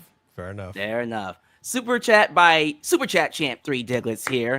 All right. Kofi, Priest, Jinder Mahal. Welcome to the club, Jay. A moment in time, a flash, one night only. A popularity contest. Here's the belt. Take some pics and make these memories last. You did good, kid. Hey, I guess that's 3 Diglets way. I'm saying. Don't you put that even on us, Ricky Bobby. Don't you put that on us. I mean, you acting like every babyface who ever won the world title at WrestleMania wasn't a popularity contest, but I mean, okay. I know where Diglets comes from with the J stuff. It's all good, man. It's all We good. can have a discussion about Jey Uso having a long-term run with that belt, which I don't know. I'm not going to lie to you. Am I confident in that? Currently, not really, but who says he's even going to hold it past Backlash? Yeah. It's a stacked roster too. You know, like it doesn't have to be. But that's what I'm saying. That would be Oh, dumb. sorry. That would be dumb. They already gave him a belt for 2 weeks. Why would they do that again? For what? Yeah, Why that's do all that that's for my that? point. I need to see. This is what I'm saying. This is my whole thing when it comes to somebody who is holding a title belt. The company sees something in you. Yeah. You're the face of the company of whatever level that you're at of the belt that you're holding. So they see something Unless you're in the Street you. Profits. You know what I Right. mean? Well, yeah. So what I'm basically saying is I need to see somebody be like, okay, this is a new swag. This is a new Jay. Right. This is somebody that can come in here, put a whipping on somebody. He's got a new attitude. And then that Jay I can see, but I haven't seen him yet. Even when he had that promo after the Jimmy beatdown, and he's talking to him, I didn't expect it the way that it happened, but it was still good. But I need to see, like, I'm sure we'll have one more interaction on Raw. I just need, we're almost there, man. I just need you to just crank it up a little bit, and then he could ride this thing out for a little bit. And typically when I talk about, you know, wrestlers who win titles at Mania not holding them for very long, I think just unconsciously I mean losing them by SummerSlam. Like cuz you can still still get defenses in by then. Like I think, and I don't know that I think Jay should. I don't know. It doesn't matter to me as long as Jay wins what they really do, as long as he wins in a way that, you know, really puts a cap on that moment, and also he can have an actual defense. Like they don't CM Punk him the first time around. Yeah. Where he gets kicked in the Right. back and then they just take the belt away from him and give it to somebody else, you know? I think as long as he gets chances to actually defend it, to not only prove he earned it, but he can still be a champion, he doesn't have to be Gunther 2.0. He doesn't have to hold it for a year. And I don't know that anybody want. I mean, sure, some people want it, but I mean, I'm not looking for that. Just some validation. Yeah, we have to remember Absolutely. too, like Shawn Michaels always said it, and I agree with him. The man makes the belt. Simple Yeah. as that. I think if you need the belt for Jay to stay over, then he shouldn't have it. That's just how I feel. Yeah. To me, I think Jay has reached a point where he really could be cool without the belt and still be seen as a champion. And if he can prove that, then he can get all the belts in the world. He can just get the belt right back, get 3, 4, 5 times. Who knows? This is a situation where, all right, the chase is over. Now you have to be champion. And once you get that first world title, just because you lose the belt,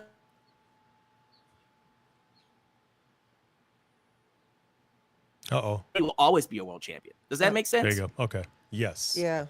Yeah. Yes. So, And I'm going to say this much, whether we're live here in studio or we're live there in Las Vegas, I'm going to say this and we can move on. If they swerve, I'm telling you right now, if Jey Uso does not walk out of WrestleMania, we are walking out. I'm gonna walk out. I'm walking of out the of the show. studio. I'm walking out of Allegiant Stadium. Triple H. I'm telling you right now. That would be the dumbest decision Triple H. If y'all are in Vegas, one of y'all have the phone ready because we need to have that reaction. For real. Oh yeah, we do. We usually do film our reactions when we're live. Yeah, because Trust. when Becky Trust. beat Bianca, we filmed that crap. We were pissed off. We were in the stadium mad. I was Pissed. already having a bad day in the Yeah. stadium. I was already having issues in the stadium, and then that happened. I'm like, oh, Yeah. the heck. So, okay. There we go. Speaking of reactions, this is the part I'm looking forward to the most because B, I want to get your reaction on this one. Uh-oh. Because we got ourselves the first main event for WrestleMania weekend, night one main event. We got CM Punk, Seth Rollins, and having his 10th WrestleMania main event, history-making Roman Reigns. Acknowledge your tribal chief, everybody. Yeah. B, It's a big deal. this is a big one. This is not just Roman Reigns' 10th WrestleMania. This is CM Punk's first WrestleMania main event. Right. Big. I'm gonna let you go first because I have the most controversial pick. I promise you. No one's gonna see where I'm coming from. So B, curious, who wins this match? This is so hard because I don't think anyone's got Seth. But Wait a minute. You got Seth, Seth? no, I'm just saying, I don't think anyone has Seth. Okay. But That scared because me. nobody has Seth, that would be a hell of a swerve. So I was like, oh, wait a minute. Yeah. But, I want to just say Roman because it's Roman. Okay. Right. But the reality is Roman don't go here. Roman's becoming the Undertaker who really shows up once or twice a year. Part-time. And we have so many of those. And Punk is like back, for real back. And I can imagine that they are not going to let him have a WrestleMania win. And he's made of glass. So I don't know how many more WrestleManias he has in him. Real glass? Crimea River? Like, you know what I mean? Like, I don't like know. CJ Perry. I'm not sure. Jack Perry. So I kind of think that they may give it to CM Punk. Wow. I do. Of course I want Roman to win. It's Roman, but does Roman need the win? Does Roman go here? I don't know I don't know. But nobody's thinking Seth at all. So it would be such a crazy swerve if they gave it to Seth because Seth really did almost die at last year's WrestleMania. I can't believe he's coming back to being another one. I really thought he would be out way longer, and he should have been out way longer, let's just be honest. But I don't think anybody at this point, so many people feel sick of Seth and like they're over Seth, which is just sad because Seth is good. He's good and he's here, but sometimes you're here too much and too long and people are not over. I don't know why they don't feel that way about Ray. I mean, Overexposed. honestly. Some people do. Yeah. but, Huh? I don't know. Overexposed, perhaps. Yeah.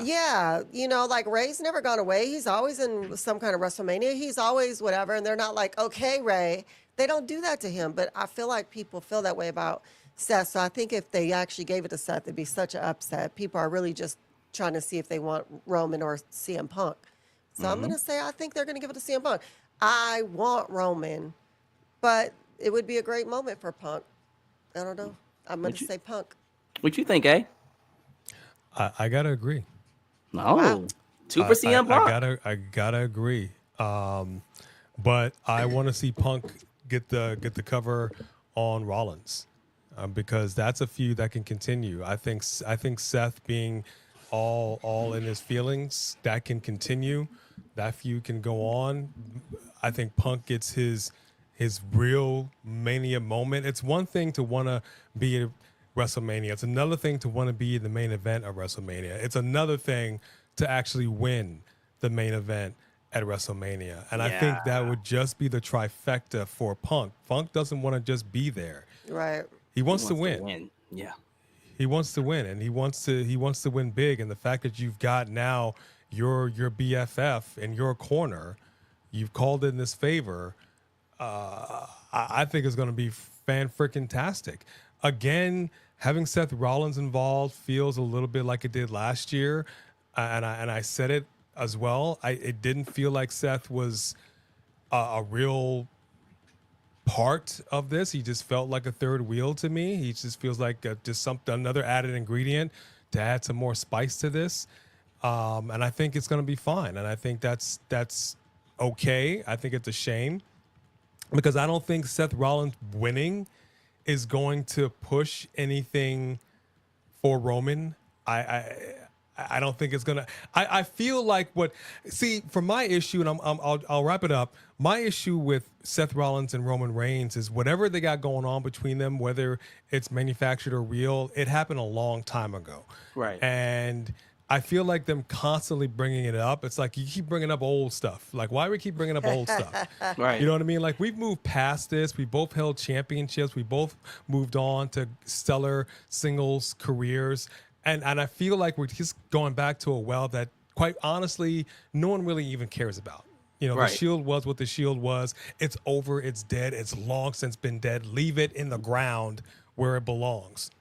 What's going on now? But Seth just helped Roman lose last year. I know, and that's what I said last year. I Oh. feel like they're just adding him as his added ingredient. I feel like the real story is Seth and CM Punk. I remember the second that CM Punk music hit, and I look on Seth's face, you rarely see somebody that pissed off and disgusted.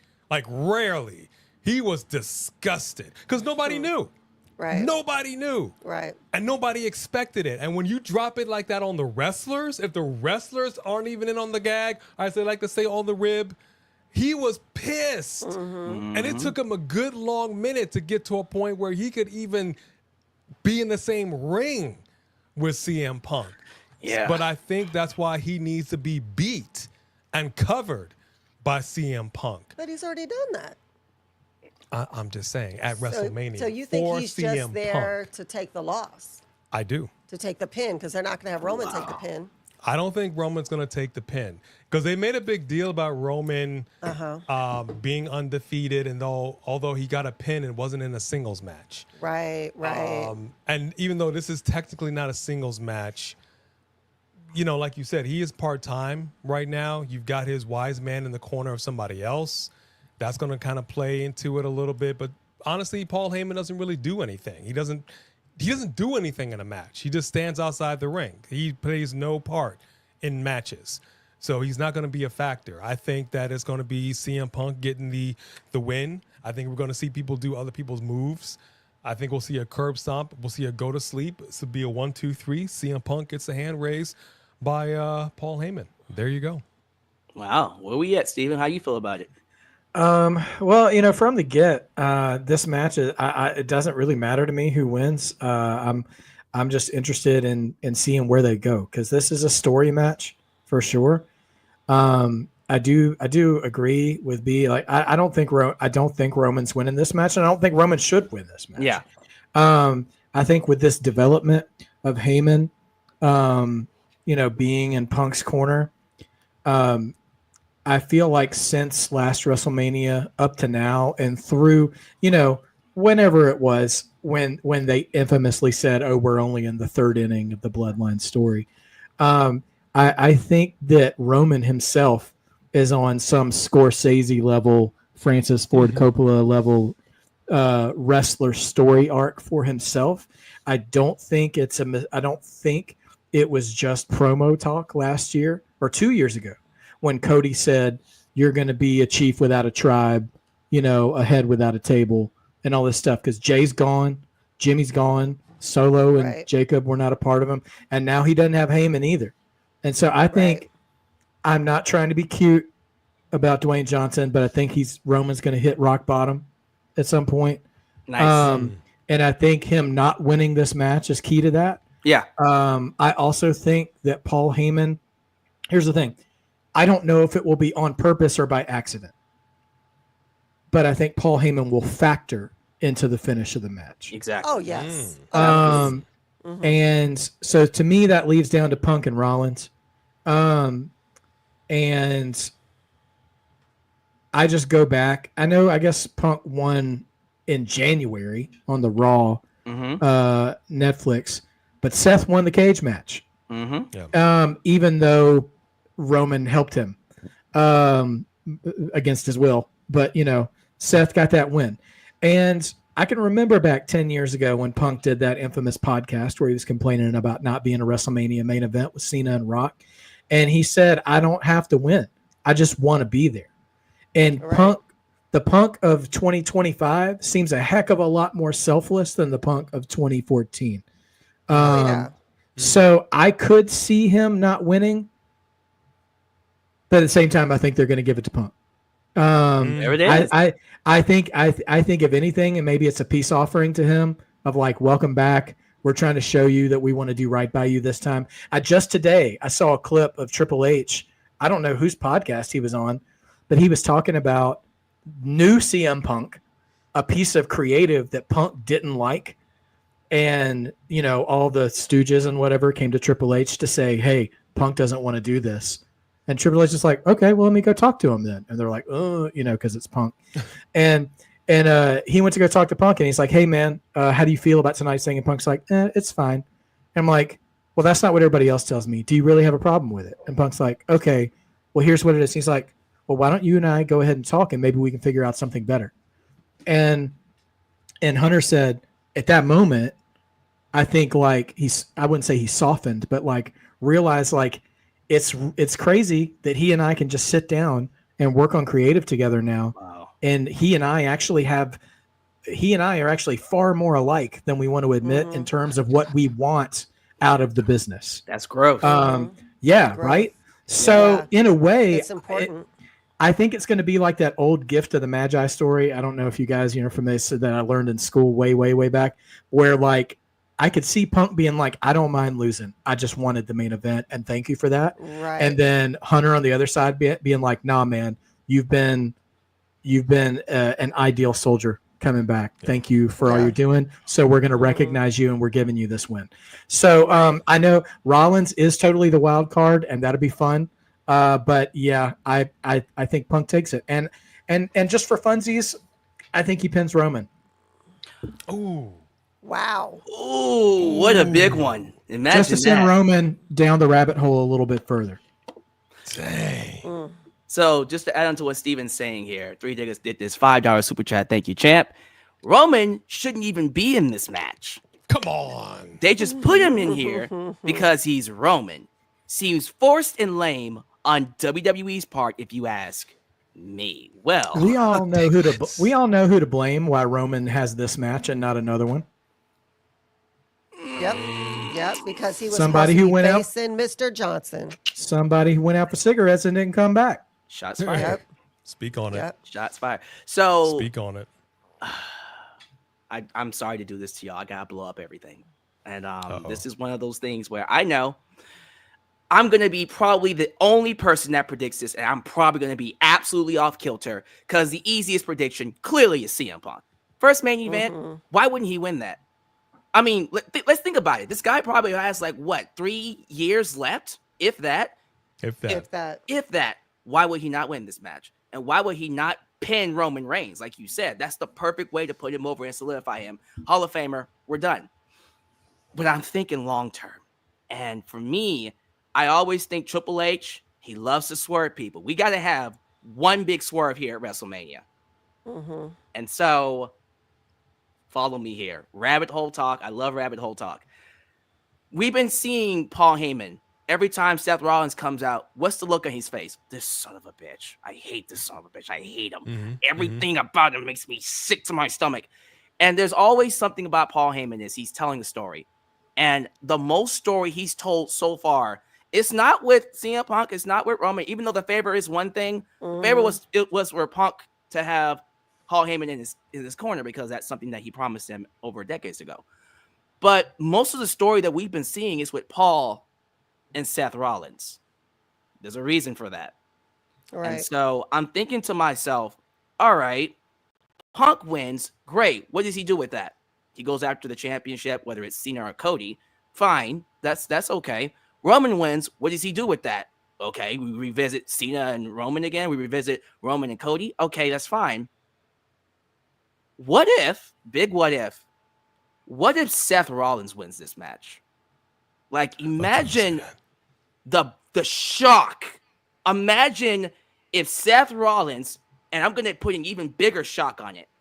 Seth Rollins wins this match because Paul Heyman helps him by screwing over Roman Reigns.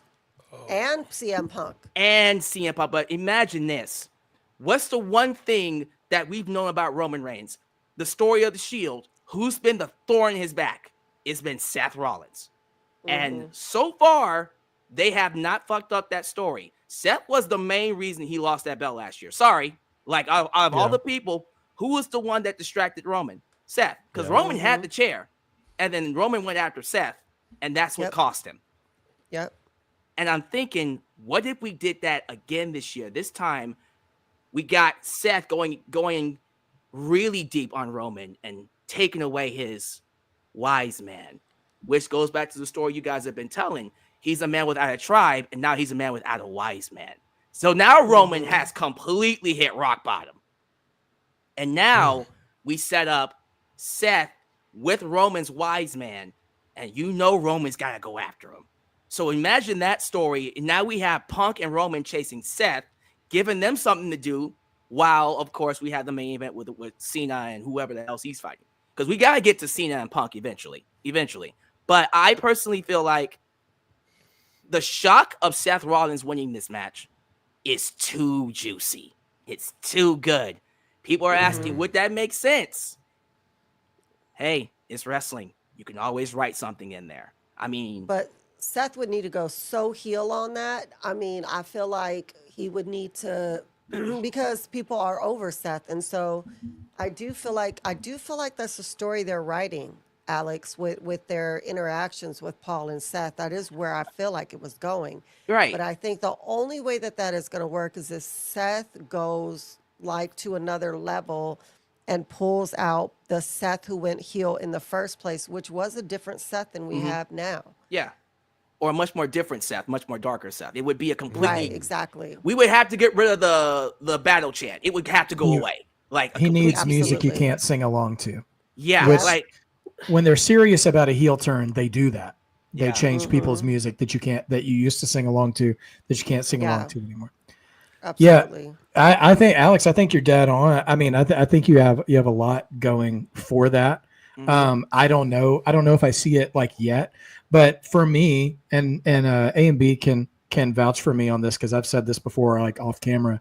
I think the final element, or at least if I was writing the story for Roman, is making peace with Seth Rollins. Yeah.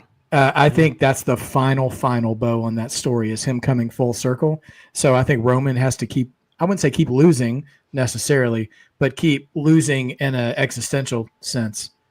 And I think Seth being in power while he does that would be a great way to kind of turn that screw a little bit too.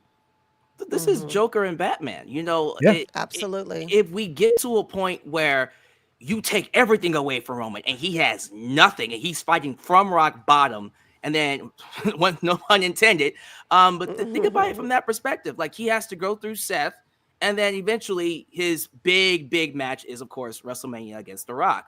But like the story they want to tell with them, to tell that story, you have to take everything away from him. He has to lose everything. Yes. And so from that standpoint alone, I want Seth Rollins to win, and I want him to do it with Paul Heyman. Do I think that's going to happen? Triple H loves them swerves, but keep that in the back of your head. For the sake of the predictions, I'm going CM Punk because that's the safe bet. That's a safe bet. But I just wanted to present that because that Seth Rollins heel turn story has so much juice behind it. And the more I talk about it, the crowd would go crazy, booing up upset. Like, it would be such an upset. Imagine the heel he would have. He would be the most hated person they have because you took Paul, you ended Paul Heyman and Roman Reigns' relationship. Right. Holy shit. Like, right. Yeah. I don't know. That's possible. Sit on it. Okay. Let me know how y'all feel about it. But I'm going with CM Punk for the record. Okay. Mm-hmm. All right. Couple of super chats I want to get to before we move on. Corpse $10 super chat. I just recently purchased a kilt and I'm full blown McIntyre mode. We speak the truth. Hit his music.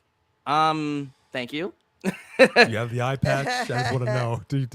I got the eye patch. Although you took it off. One from Eddie Land Music, who's just honest about it. Alex, ain't a fan of this. Heyman betrays Roman and Punk, joins Seth Rollins, but Seth and Heyman are also managed by The Rock. This will give a reason for Roman to face Rock next year. Wow, that's a new layer. I didn't think about that. So you're saying Heyman and Seth join with The Rock and they become like this big stable, corporate stable. I mean, Rock is a part of the Samoan family. Maybe Paul Heyman sees The Rock as his tribal chief now. Yeah, that's true. Interesting. You know what? Okay.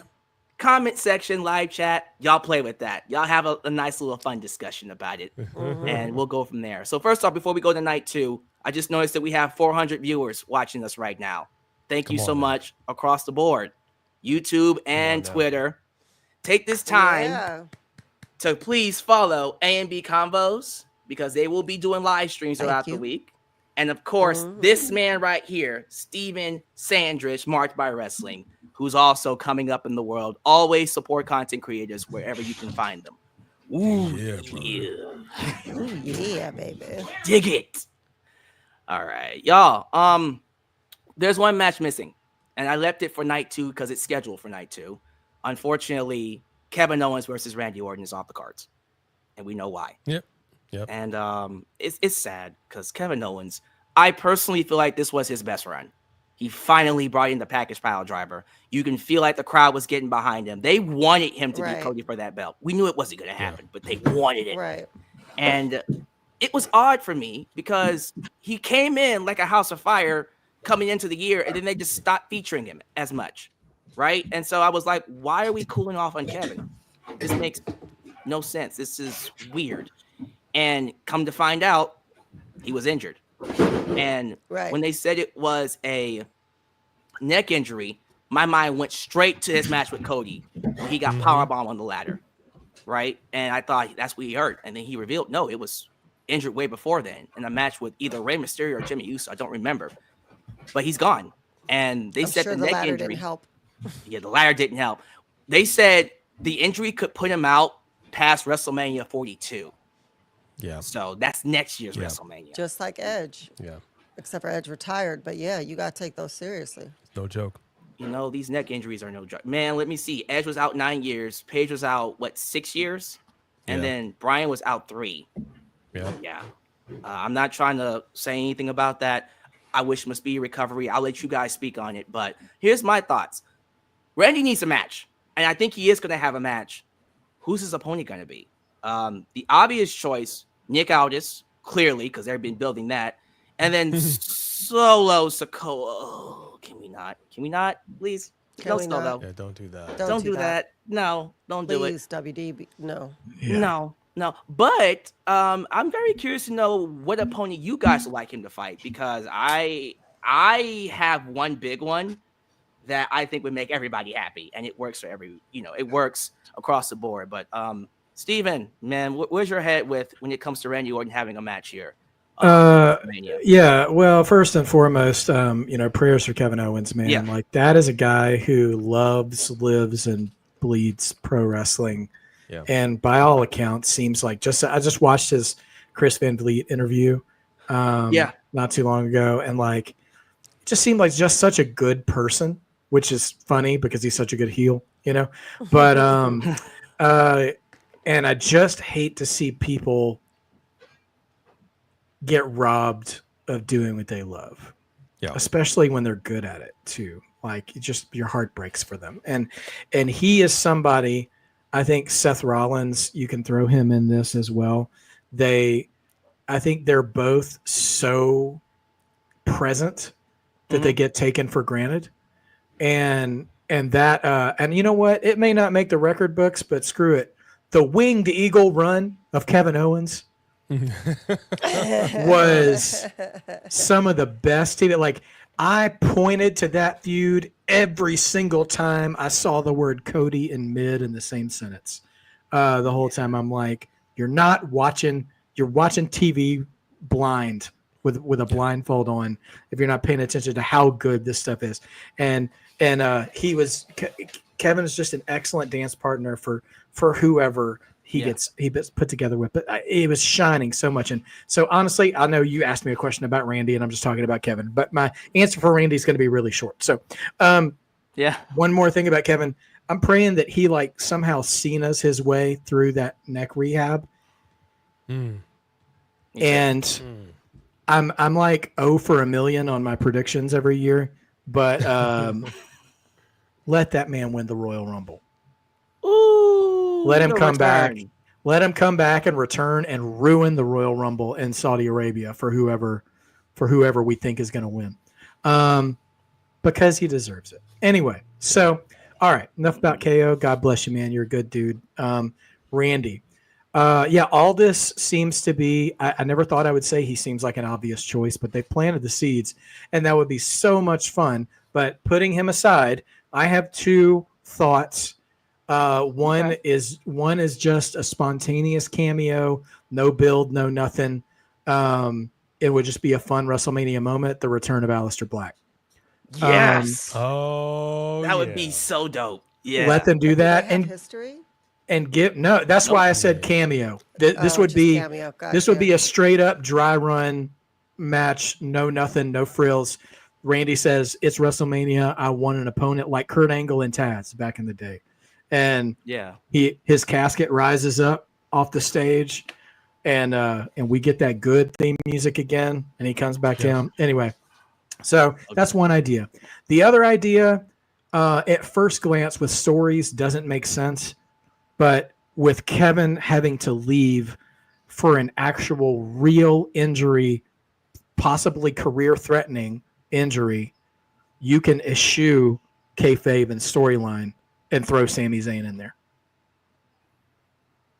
Wow. Have Sami come out and be like, because on TV, they didn't tell us what put Kevin on the shelf, right? That's all like internet, IWC interviews and stuff. But on TV, Sami can be like, listen, it's the old like Michael Scott. He's a dork, but he's our dork. Like, it's like I can beat up on Kevin, but I never tried to end his career. But I never wanted to end his career. You might have taken his livelihood from him, so now I'm going to take it from you. Damn. And I don't know that needs to be more as much of a heel turn as much as maybe misguided vengeance. Mm-hmm. Which I think Sami could do. Anyway, I'm sure there's tons of options. Absolutely. Both good and bad. But those are my two: either Aleister Black or Sami Zayn. Where do you sit on this, eh? It's very funny you would say Sami Zayn. That's exactly who I was going to call. Oh, wow. Exactly who I was going to call. Sami Great Zayn. minds. Man, I'm telling you, I think that match would be absolutely fantastic. But I'm going to say this much. Orton's been missed. He's been on the shelf for a long time with his own injury. Yeah. And I said, this man came back. He's been in the gym eating red beans and rice. I mean, he put on some weight and he was ready to rock and roll. Now, clearly he's on the wind down. His body's not what it once was some years ago. And that's fine. Mm-hmm. But I also said he's coming back to get another strap around that waist. He's been side-eyeing Cody Rhodes and that title for a minute. We cannot deny this. So he's been setting it up, even if that's not in the cards. He himself has been doing that. I'm letting the brass back here know, letting everybody here know your boy wants another title run, if not a short one, but at least a title run. Yeah. I would love for Aleister Black to take it with Orton, but the issue that I have with that at a Mania match is who should get the win. I want Orton to get this win. Yeah. I would hate for Orton to face Aleister and Aleister gets the win because it's great for Aleister, bad for Orton.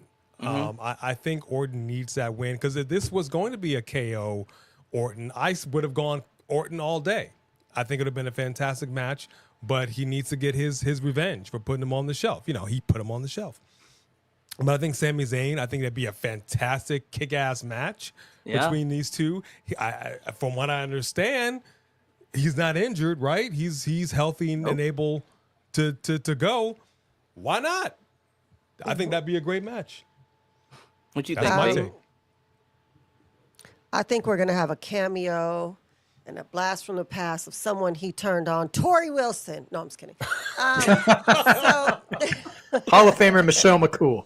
Jeez. Oh, man. Very be cool. funny. Because wasn't it Tori Wilson that he had by his side, and then that was like the first time he went heel, he like actually dropped her? Wasn't that Tori Stacey. Wilson? That was Stacey Stacey Keebler. Oh, was that Stacey Stacey Keebler? Oh, Yeah. you're right. I'm getting my blondes other mixed blonde. up. The other blonde. But The they other were- they were WCW like twins, blonde. so I can see how Yeah, you I get can it. see that because I liked them together. Yeah.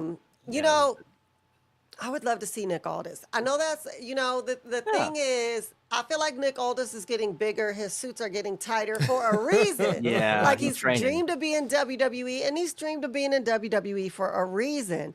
And I think he can go, and that we want to see if he can go. And I feel like that's the buildup that makes sense. And I don't know why you wouldn't do it. We've always had management come in and be like, look at when Triple H was like, I'll take on Brock then. And look at when Vince was like, I'll take on The Rock. I don't know why we can't do that with Nick Aldis. I think that history of WWE has shown that. Would I mind Aleister Black? No. But like you said, I mean, and then what are you going to have him lose? And then I think Randy versus Nick Aldis makes sense. You're not going to give Nick Aldis the victory. Ultimately, you're going to put Randy over. I like it to be Nick Aldis. They're not going to take Randy off the card. But that's my problem with it. I wouldn't mind seeing that match, but as a supervisor, okay, you cannot be beat by your subordinate, then come in the next day and start ordering people around. Why should I listen to you when you just caught an RKO and a punt to the head? You ain't nobody. Well, then, if the reality is that if he also gets disqualified because he cheated or because he whatever, I'd be there's okay with it if he had a Sami neck Zayn brace. then interferes because Yeah. he's upset about KO. Then we could still have Sami in there or something and whatever. If but he loses and he has like a headband and a neck brace and he plays it up a little bit, if he Yeah. does sort of a Tony, like if he does whatever he does, and then he's then I'd walking be around okay with a neck with brace. it. Yeah, But if Feared you for just my showed up life. to work on SmackDown, he feared for his life. I'd have a problem with it. Oh man, look, I agree with B. I think the safest bet here is Nick Aldis because Randy Orton, I guarantee you, whoever's champion, he is getting that championship match in St. Louis Backlash. Period. You do not go to St. Louis and not have Randy Orton in the main event. So with that in mind, he has to win this match at WrestleMania. As much as I hate to say it, Solo probably seems like the safest bet, unfortunately. And then Nick Aldis would be very interesting because it's like his first match in WWE at WrestleMania. Yeah. Hey, what a way to bring him in. And that could be literally his only one-off match, and then he just goes back to being JM, so it wouldn't hurt him at all. I would like for them to give us a surprise. And Aleister Black is great. I don't want Aleister Black losing to Randy Orton. I think when he comes in, he needs to be a main event player, so go on a long winning streak. You know what I mean? Yeah. Mm-hmm. One name you guys didn't mention, but is also coming to WWE, and I want to throw him out. I want to throw him out there just to get your reaction. How would you like it if Randy Orton fought Rusev at WrestleMania? I knew that was coming. I knew that's what you're about With to say. Lana. Right here. I mean- We right here, Alex. Yeah. I mean, it would be appropriate because it's on Rusev Day, but Yeah. It's on Rusev Honest- Day. honestly, I don't mean to You draw can any take the heat. loss. That's I the don't thing. see Yeah. I don't see Rusev as a main eventer coming back. Really? You don't think he's Yeah, figuring? I see him as an upper mid carder at best coming back. Now, listen, I'd love to be wrong, but for Mania, like, and you guys, we name dropped Solo because they teased that, the only situation where I'd even be okay with Solo winning is if maybe Solo screws up or messes with Jacob's match. Yeah. And Jacob says, I'm going to get you back in your match. Right. And shows up and be like, two can play at that game, fool. You know what I mean? And yeah, I mean, Rusev, I don't know. Rusev, Randy, WrestleMania. I'm not sure. I mean, big return. That is a stage for it, but that seems, I don't know. Doesn't seem like a WrestleMania moment to me. And I don't mean any disrespect to Rusev. I like him, but maybe it's just the way he was booked in AEW and disappeared for forever. And I just haven't remembered him. Right. It would require the right kind of booking too to make that work. So I mean, who knows? Bring Lana back out. And everybody accent back. And you made a good point too about Aleister Black. A re-debut of that caliber. Do you want them losing the first time they show up? Not him. Right. Yeah. Right. You know what? I changed my mind. I'm going with what Alex said. I absolutely don't get me wrong. I think Sami Zayn will be a good choice. And I'd be totally fine with that match. Yeah. But no, seriously, if Orton's out there and he's just like, he's in the ring, like I got nobody. Bring somebody. And then you hear Rusev Fatu, you hear that, and he actually comes out with Lana. Oh my gosh! I mean, she I just got the chills. Back, yeah, because that was the best Rusev. I think they would be evenly matched. But I think at the end, Rusev, he will rack him, and he doesn't have to tap. I think he would pass out. Yeah, I think that would be a good, strong way to bring Rusev back into the WWE. I'm on the Rusev train right now. And then ultimately, we could get Lana getting her revenge on Nia because they need to make that happen. I don't know if that'll ever happen because Kairi Sane didn't get her lick back from getting her wig split open. I'm still waiting on that. I know. But yeah, no, I'm on the Rusev train. Yep. Well, Three Diglets, of course, has to throw in the controversial opinion of the night with the Super Chat Championship. Of course. $10. Randy, do the right thing and don't go to Mania. Add more minutes to the other matches. If you're going to be another, I'm just happy to be here guy, just stay home, dude. Seriously. Wow.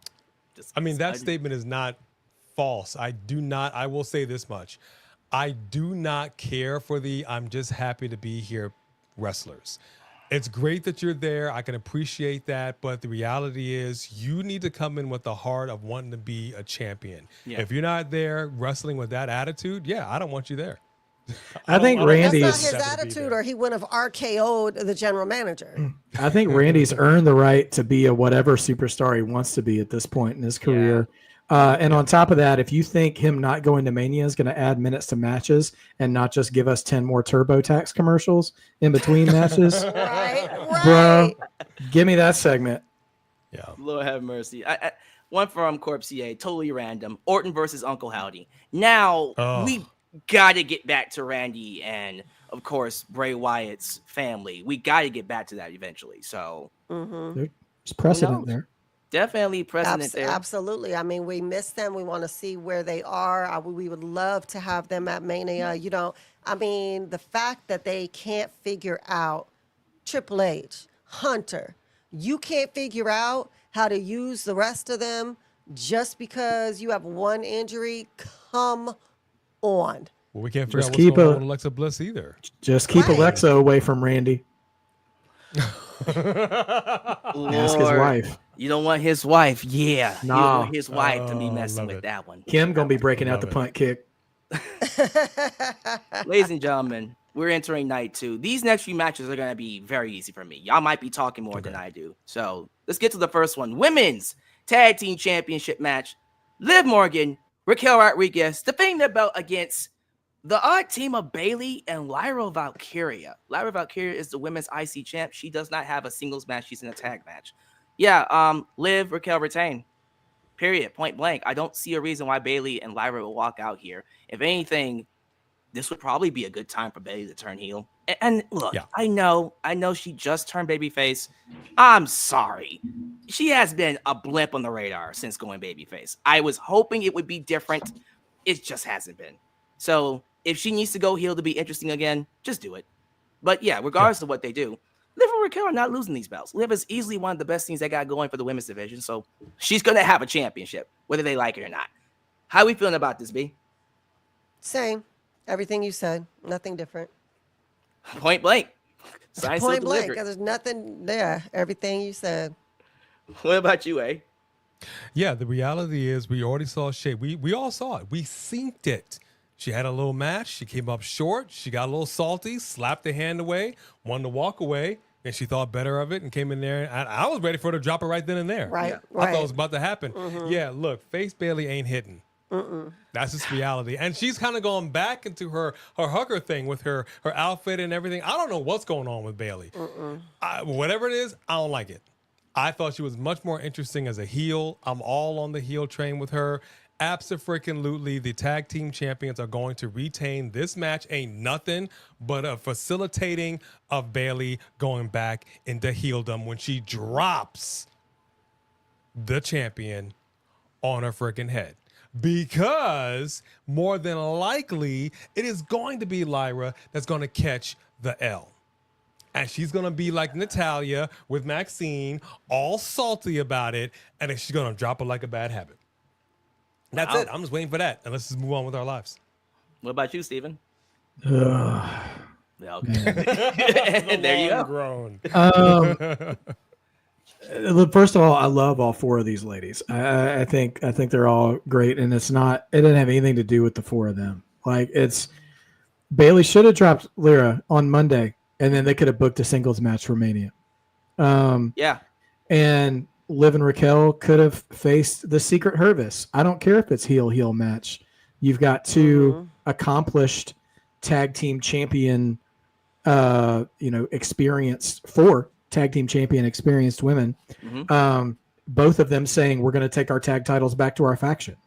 Like, why not? So anyway, yeah, I'm dissatisfied with the matchup, specifically Lyra not having a singles match as a singles champion.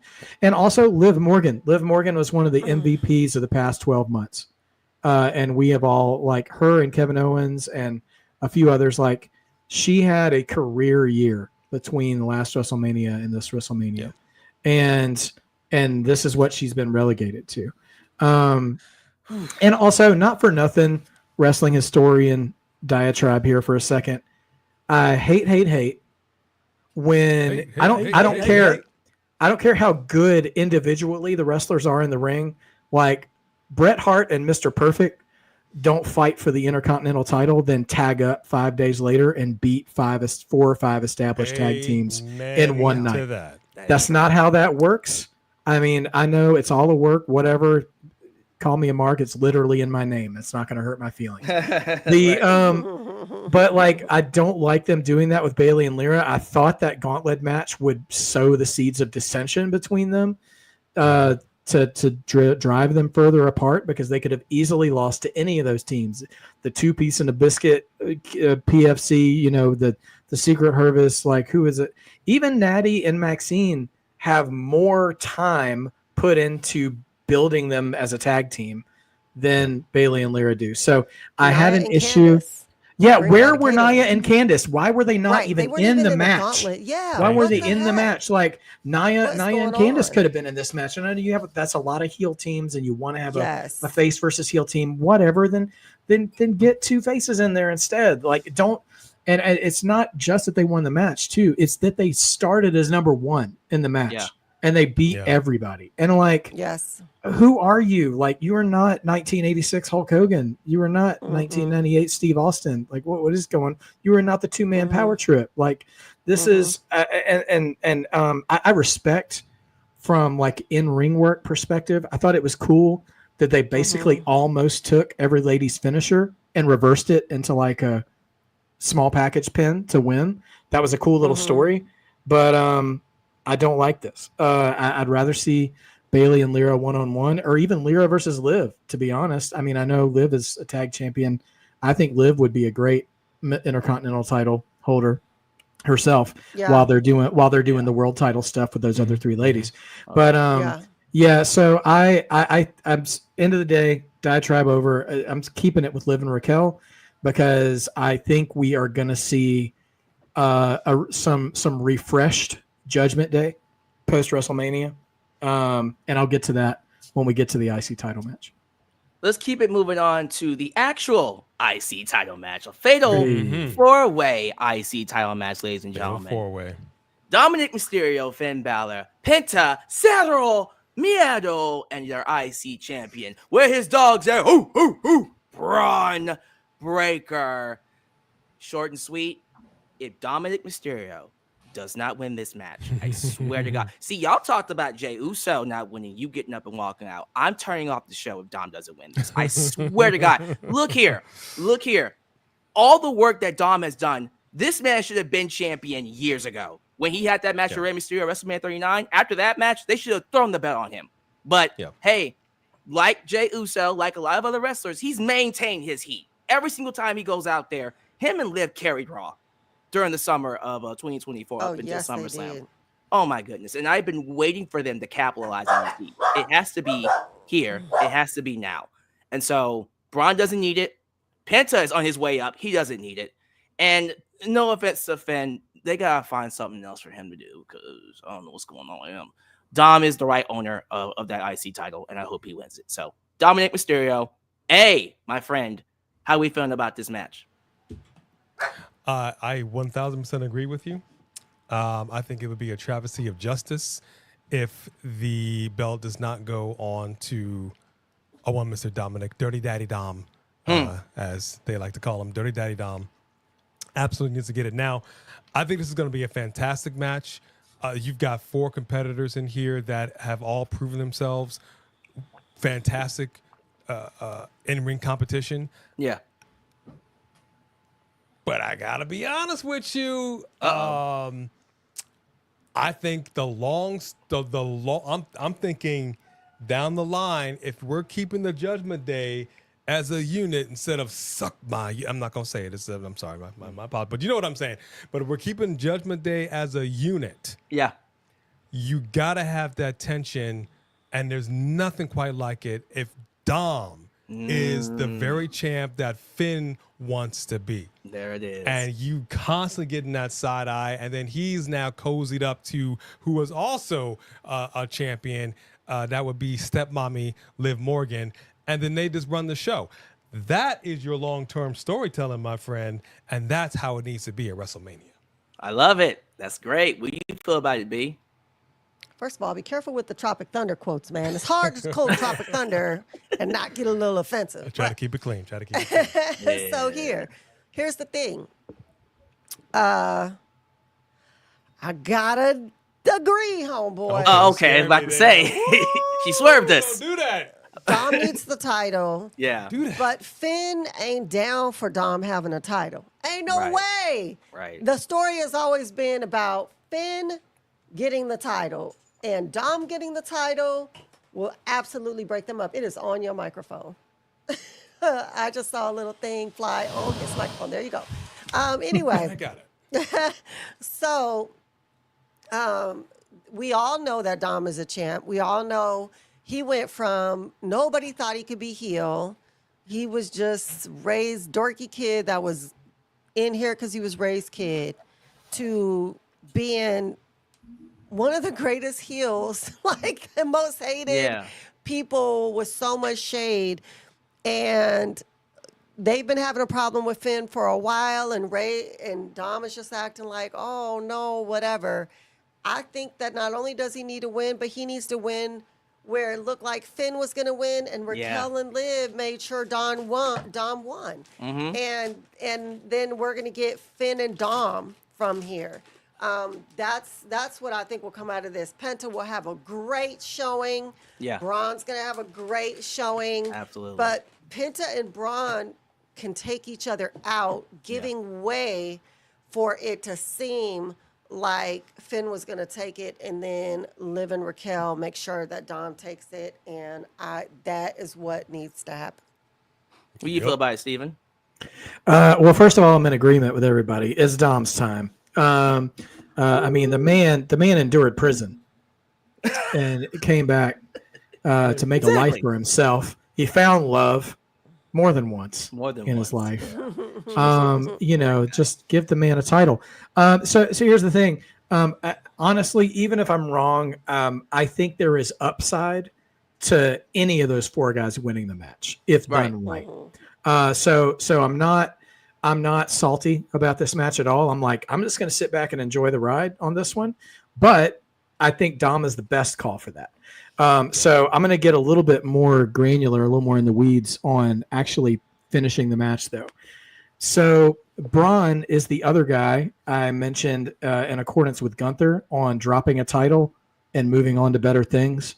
I think Bron, if he keeps spearing like that, he's going to be spearing somebody the size of Almost. He's just jumping so high up in the air. So he's got to move his way up the card and take on the big dogs. So Bron is not long for the mid card. He's ready to move up. Right. Penta is on fire right now, and I think other than that very smart way of them losing the tag match and the build of this, like him eating a spear from Bron and losing and taking that pin, doesn't take anything away from him. But here, I don't think they'll want him to take the pin either, which leaves us down to only 2 people. And if Dom's winning, then he has to pin Finn. Oh, he said it. And so what I think is going to happen is for weeks, we've heard chatter about there being a new Judgment Day member. Don't know who it is, and I don't have a prediction for you. But I think the new Judgment Day member comes in either intentionally or accidentally knocks out Finn, and Dom might be the only. Somebody said, Becky, I think you said about Penta and Bron maybe taking each other out, and Dom's just left standing in the ring with a prone Finn, and he's like, chicken tendies, baby, it's title time, and goes in and lays down and gets that belt, and that will then feed into, I could see him as soon as Monday being like, hey man, with that crap eating grin on his face, being like, oh man, it was nothing personal, man, it was WrestleMania, we're just going to get the belt in the Judgment Day. And then he and Liv and Raquel all have gold and he doesn't. And then eventually it's like, you ain't got gold, you out. We've already got somebody in to replace you. And tell JD don't come back either when he's ready. Wow. That's crazy. I love it.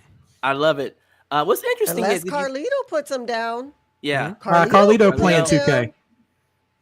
Oh, yeah, unless he turns. Oh, okay. Yeah, okay. It's interesting. The live chat is very split on this match. A lot of people are picking basically everybody, including Corp CA over here, who doesn't think Bron's going to lose the belt. I don't see Bron losing the IC title because he would let the dog pound loose. I think we're going to get an epic WrestleMania spear for sure. And I need to start praying for whoever's going to be the one who takes it for sure, even if it's the barricade. Maybe By the way, newest Steven, member is I Show Speed, and he takes out Braun Breaker and gets his lick back. I'm just saying. Oh, man, that'd be nice. By the way, Steven, this one's for you from 3 Diglets. He says, there's a difference of earning the right to be there and wanting to be there. Then just go into the Hall of Fame and call it a night because he looks done. Stick a fork in him, Steven. By the way, he was protecting Liv and Raquel. And that was for Randy Orton, by the way. Picking Liv. Oh, yeah. Everybody has opinions and some of them are wrong. Come on. Also said, spoiler alert, Nia Jackson advertised for Mania, and it was done on UFC last night. That is it. Okay. Could Nia be a Judgment Day member? On Friday? I would love it, because then the Judgment Day would be mostly women. No, man, I wouldn't like that at all, because the thing is, if Nia is healthy, I would have preferred her have been in that gauntlet match because Nia and Liv got that history. Absolutely. What if Nia is the surprise opponent for Randy Orton? Run it back from Royal Rumble. Got that history too. Hey. Hold up. I actually would like to see that. That would be so good. It'd be better than The Miz and Shane McMahon. No, was it Shane and Snoop Dogg? What was it when he ripped both quads like his dad? It was Shane. Geez. Snoop Dogg was in the ring. That was Shane. It was Shane. I can't remember what the spot was supposed to be. Yeah, it was supposed to be him versus somebody, and Snoop Dogg came in there. They got them bad quads. Yeah. Genetics. Man, got them bad quads, man. The genetic jackhammer attacks the quads first. Funny enough, I'm glad you're upset Nia Jax because donation from the Three Kings. Bow down to the king. Did someone Three say kings in the house. Nia Jax? Apparently. Come on now. Come You on know he now. love him some Nia Love us some Jax. Nia No Jax. Yes, judgment. he does. Amen. Amen. Well, let me tell you something. Let me tell you who I don't love. This man, Logan Paul, versus everybody's favorite, AJ Styles, a sleeper. This one's probably going to be the match that no one's really talking about, but could end up being one of the better ones of the entire Oh gosh, weekend. for sure. Let me tell you why I hate this match. Because I'm predicting the one guy I hate to win. Because I have a feeling that Mr. Logan Paul over here is being set up to win another title. Yeah. So, Logan Paul. And I don't want to go into it because I'm scared to actually talk about it. And let's just say it involves Jey Uso. Dang it. I was hoping you weren't going to say that Sorry. because that would make me get up and walk out of the room. Sorry. But it's really good booking. Oh, Listen, I fucking hate it. I'm cussing now. Screw it. I fucking hate it because it's too good. And they know, Yeah. Triple H knows the fans hate him. But he's also great at using his podcast to draw in viewers. great. Whether I want him to or not, Logan Paul as being a heel world champion. Oh, God. Like, Yeah. He would put anybody over just by beating him. Literally, you could put over Tozawa. If Tozawa being his world champion. Right. So, as much as I love it, I think about, like, okay, Jey Uso being that big of a babyface champion has to lead to a massive heel. There you go. So, yeah, go ahead and puke. I know. Get your sickness out. Logan Paul is going to beat AJ Styles, and I do see it leading to a championship down the line. B, please tell me I'm wrong. Tell me I'm wrong, B.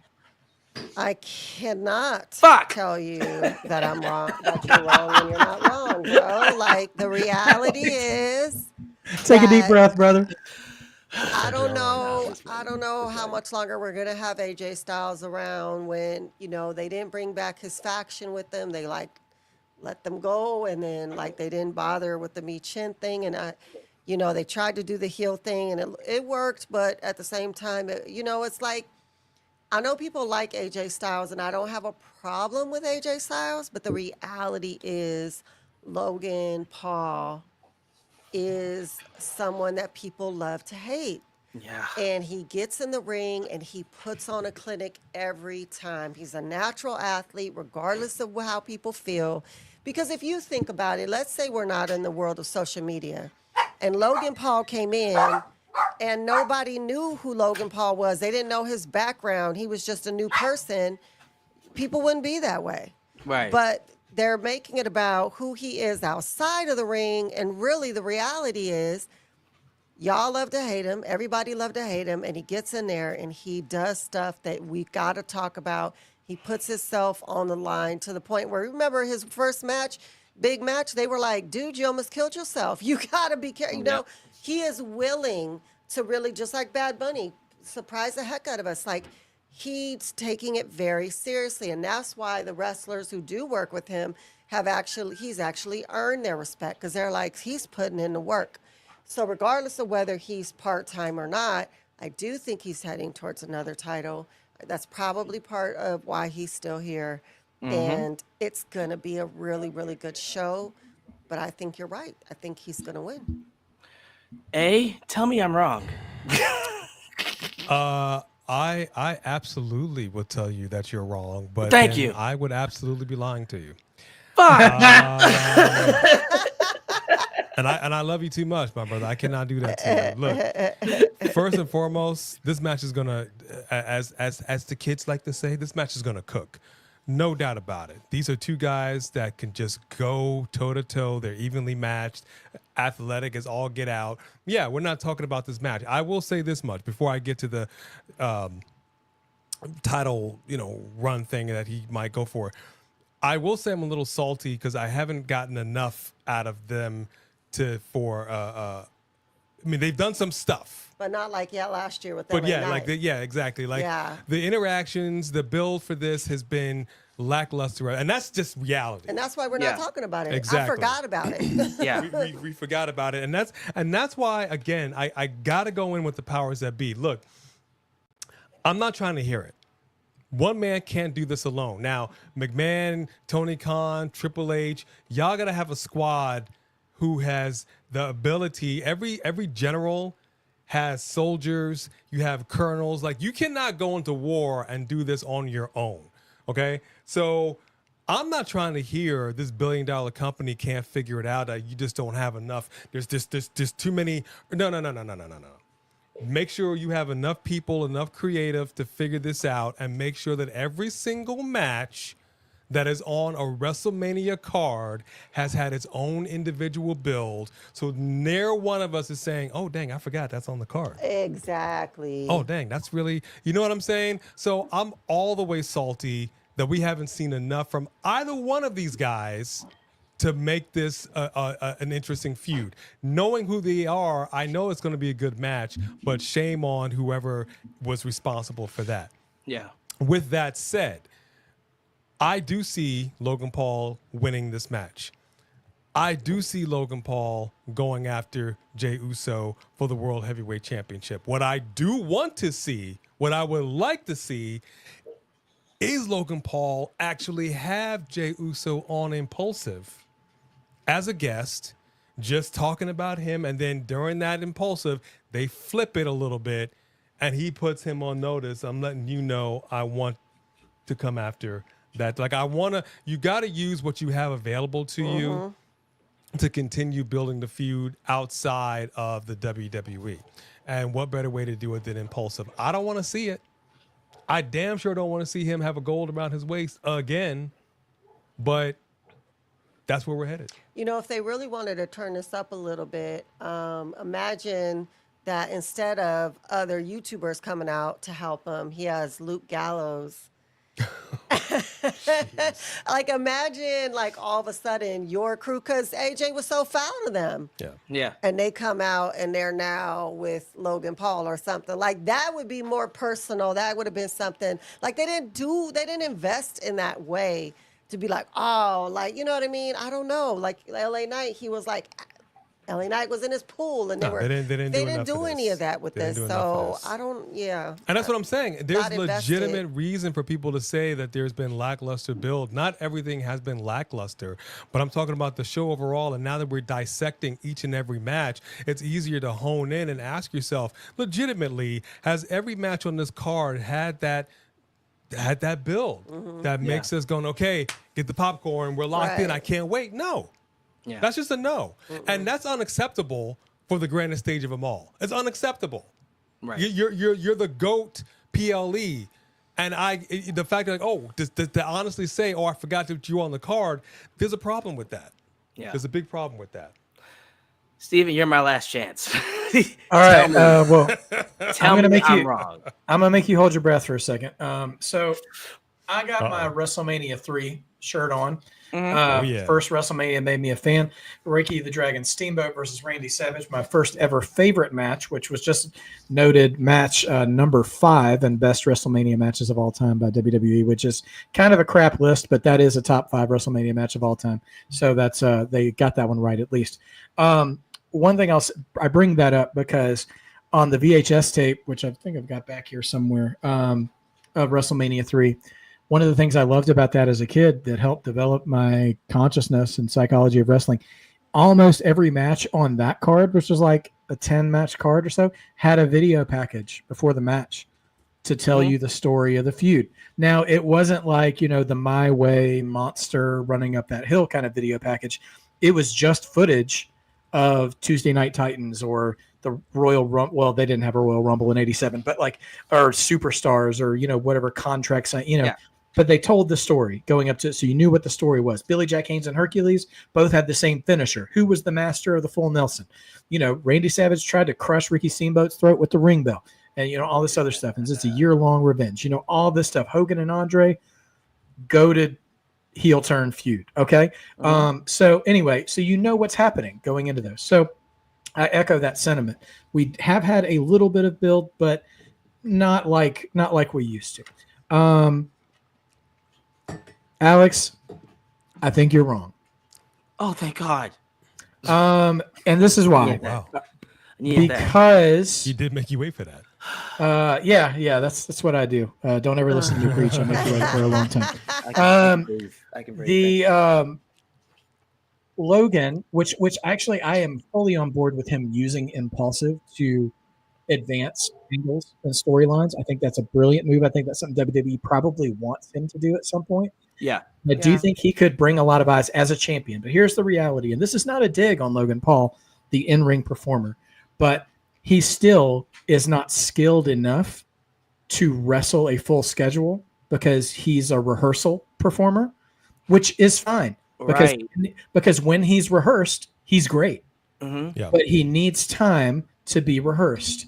And I don't think you can be a world champion and be a rehearsal wrestler. So I don't think it's fully out of the cards for him for as long as he plans to be with WWE. I still think one day, but I still don't think he's there yet. Okay. That being said, that would be a monstrous heel thing to do. And also you got to know who you want to put in that spot. And I'll just slap on another Uno card for that.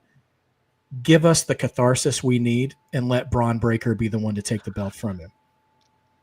Wow. Oh, that would be good. That is a classic WWE emotional roller coaster. Steal the belt. That's Ricky Steamboat beating Randy Savage for the Intercontinental title and losing to the Honky Tonk Man. And then the Ultimate Warrior showing up at SummerSlam '88 and beating the brakes off the Honky Tonk Man to keep it moving.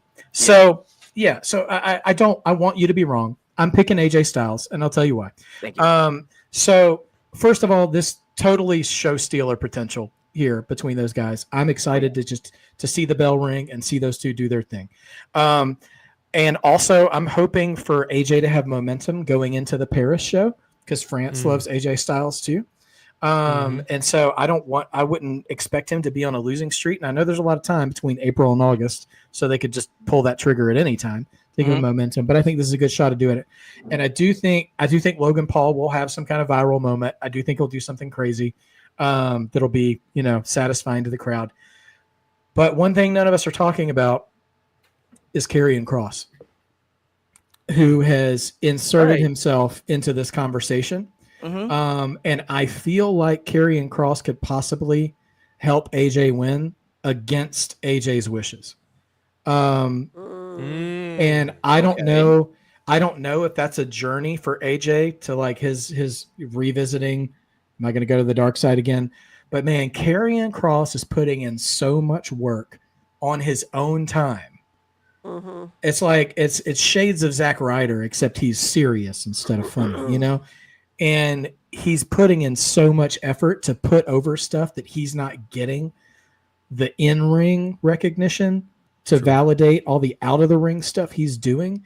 Yeah, I would love for him to have a cameo in this match, and and maybe it could be a thing where he shows up, AJ shoves him away and says, "I don't need your help," and that does cost AJ the match. But I think Karrion may show up to try to help. And that could end up, honestly, I would love it more because I don't want to see Logan win. Is Karrion helps AJ without AJ knowing it until after the match is over. Wow. And then he gets salty, and then maybe give us some AJ Karrion matches. Give Karrion some work to do, man. He wants to so bad. And he's so, Karrion of NXT Dude. was Oh man. All and pray. He was so dominant. And they did not let that same Karrion up here. I don't know what happened, but it's Vince gotta happened. still be in there. Timu Demolition, exactly. right? But he's gone, and so I really, I would have loved for him to be the new member of the Judgment Day, but I don't know how Scarlett would fit into that. I don't know how that would go because he is dark, and they don't seem to be moving in that direction at all. But I hope they don't drop the ball on him. So I would love for that to actually happen, Steven. That sounds dope, Steven, for real. I didn't even think about Karrion Kross. Well, let's see where they go with that. I do love what Corpsier is saying here. The only loss Bron should take for the IC title is to Sheamus. Yes. We still need that moment. We still need that moment. Are we going to ever get that? Are they ever going to allow this to happen for this man? WrestleMania was the perfect moment. Like, pull Finn out of that match and put Sheamus in there instead. Oh. Yeah. Like, no disrespect to Finn, but come on, dude. That No, you're right. unfortunately, the Sheamus storyline, that might be one of those storylines that probably doesn't get resolved until he retires. Sadly, Yeah. Yep.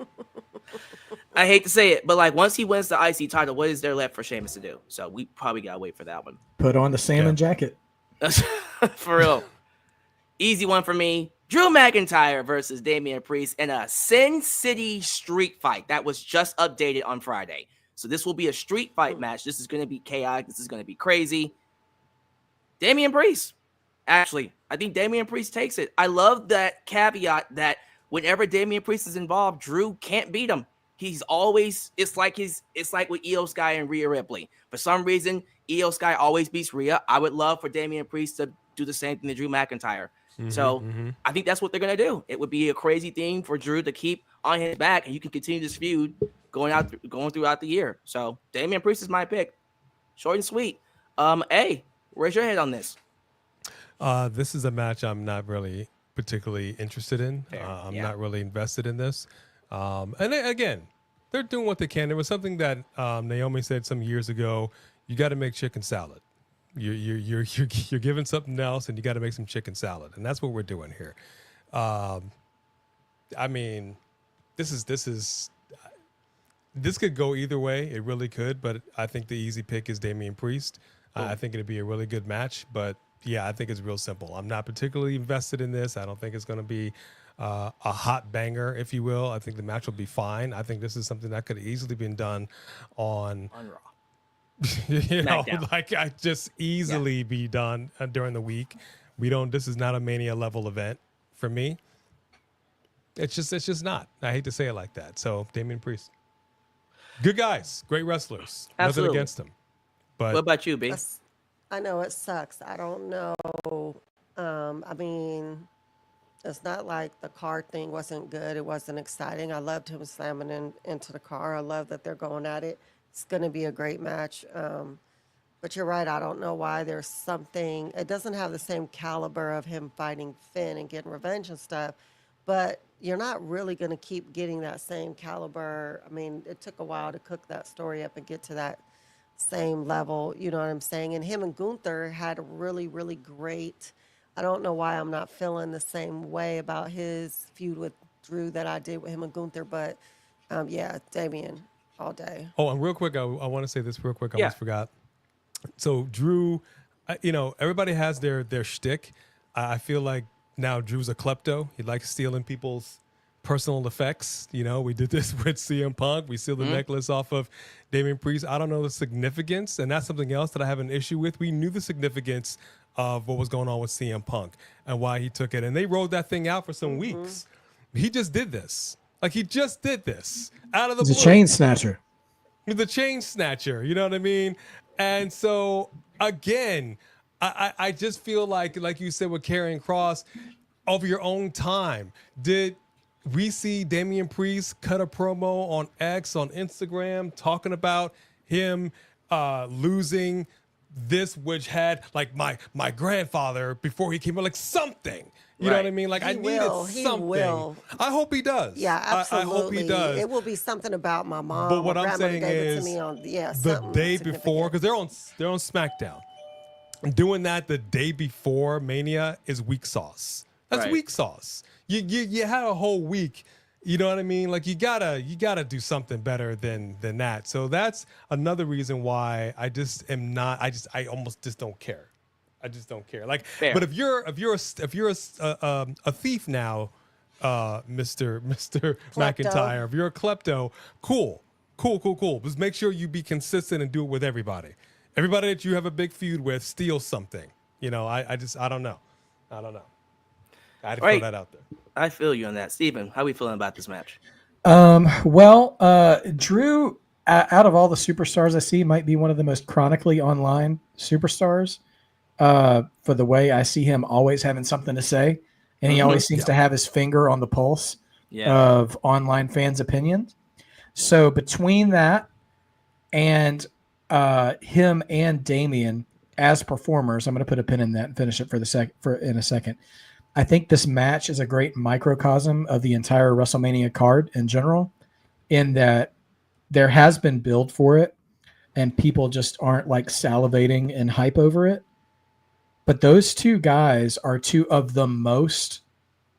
If you talk crap about me online, I'm going to rub it in your face with the match that I give you.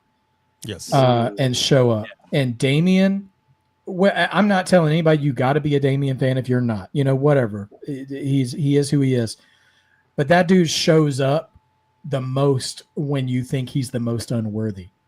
Wow. Good point. And Drew has been delivering, especially ever since Punk came back. He was the feud of the year last year in all of wrestling. And he's getting a WrestleMania match against the guy. I know everybody's like, oh, but what about Drew chasing Roman and all that stuff? He's got a street fight with the dude who sent him on the downward spiral. He's already dealt. Yep. He's already had his feud with Punk, and now he's dealing with the guy who took his gold. Yep. And so I absolutely believe that these two guys will take the minutes they're given and give you something to remember. Now it's a long show, so whether you actually remember it or not is really more on the runtime than it is anything else. But I think they will go all out. Like, honestly, I thought that street fight last year with Lashley and the Prophets and the Final Testament over delivered too. It was just such a stacked card. It gets tossed aside and not thought about.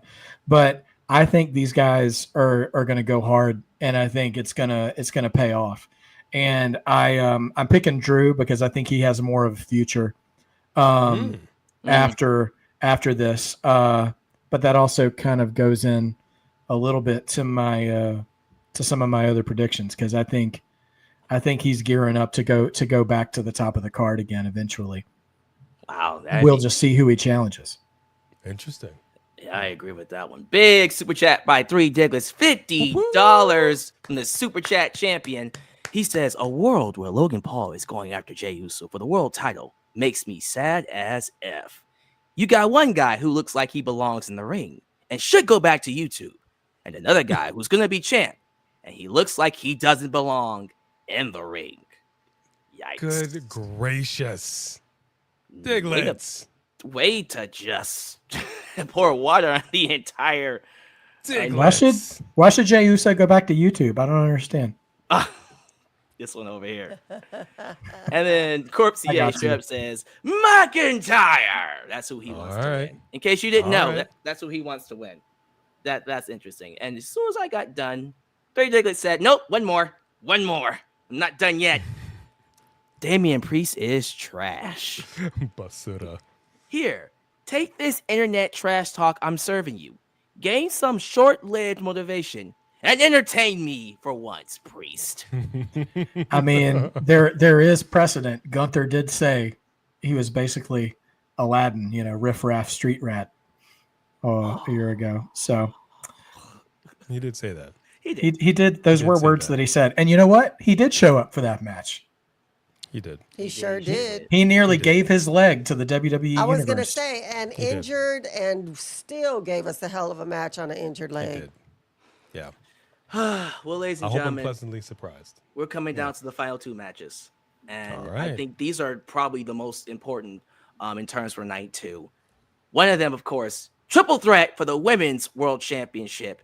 The champ, Io Sky, versus Rhea Ripley, Bianca Belair. Expect this match to be quite the show stealer. This is going to be fantastic. In terms of the in-ring action, I'm expecting one of the best female matches probably at WrestleMania, period. The story itself has been interesting.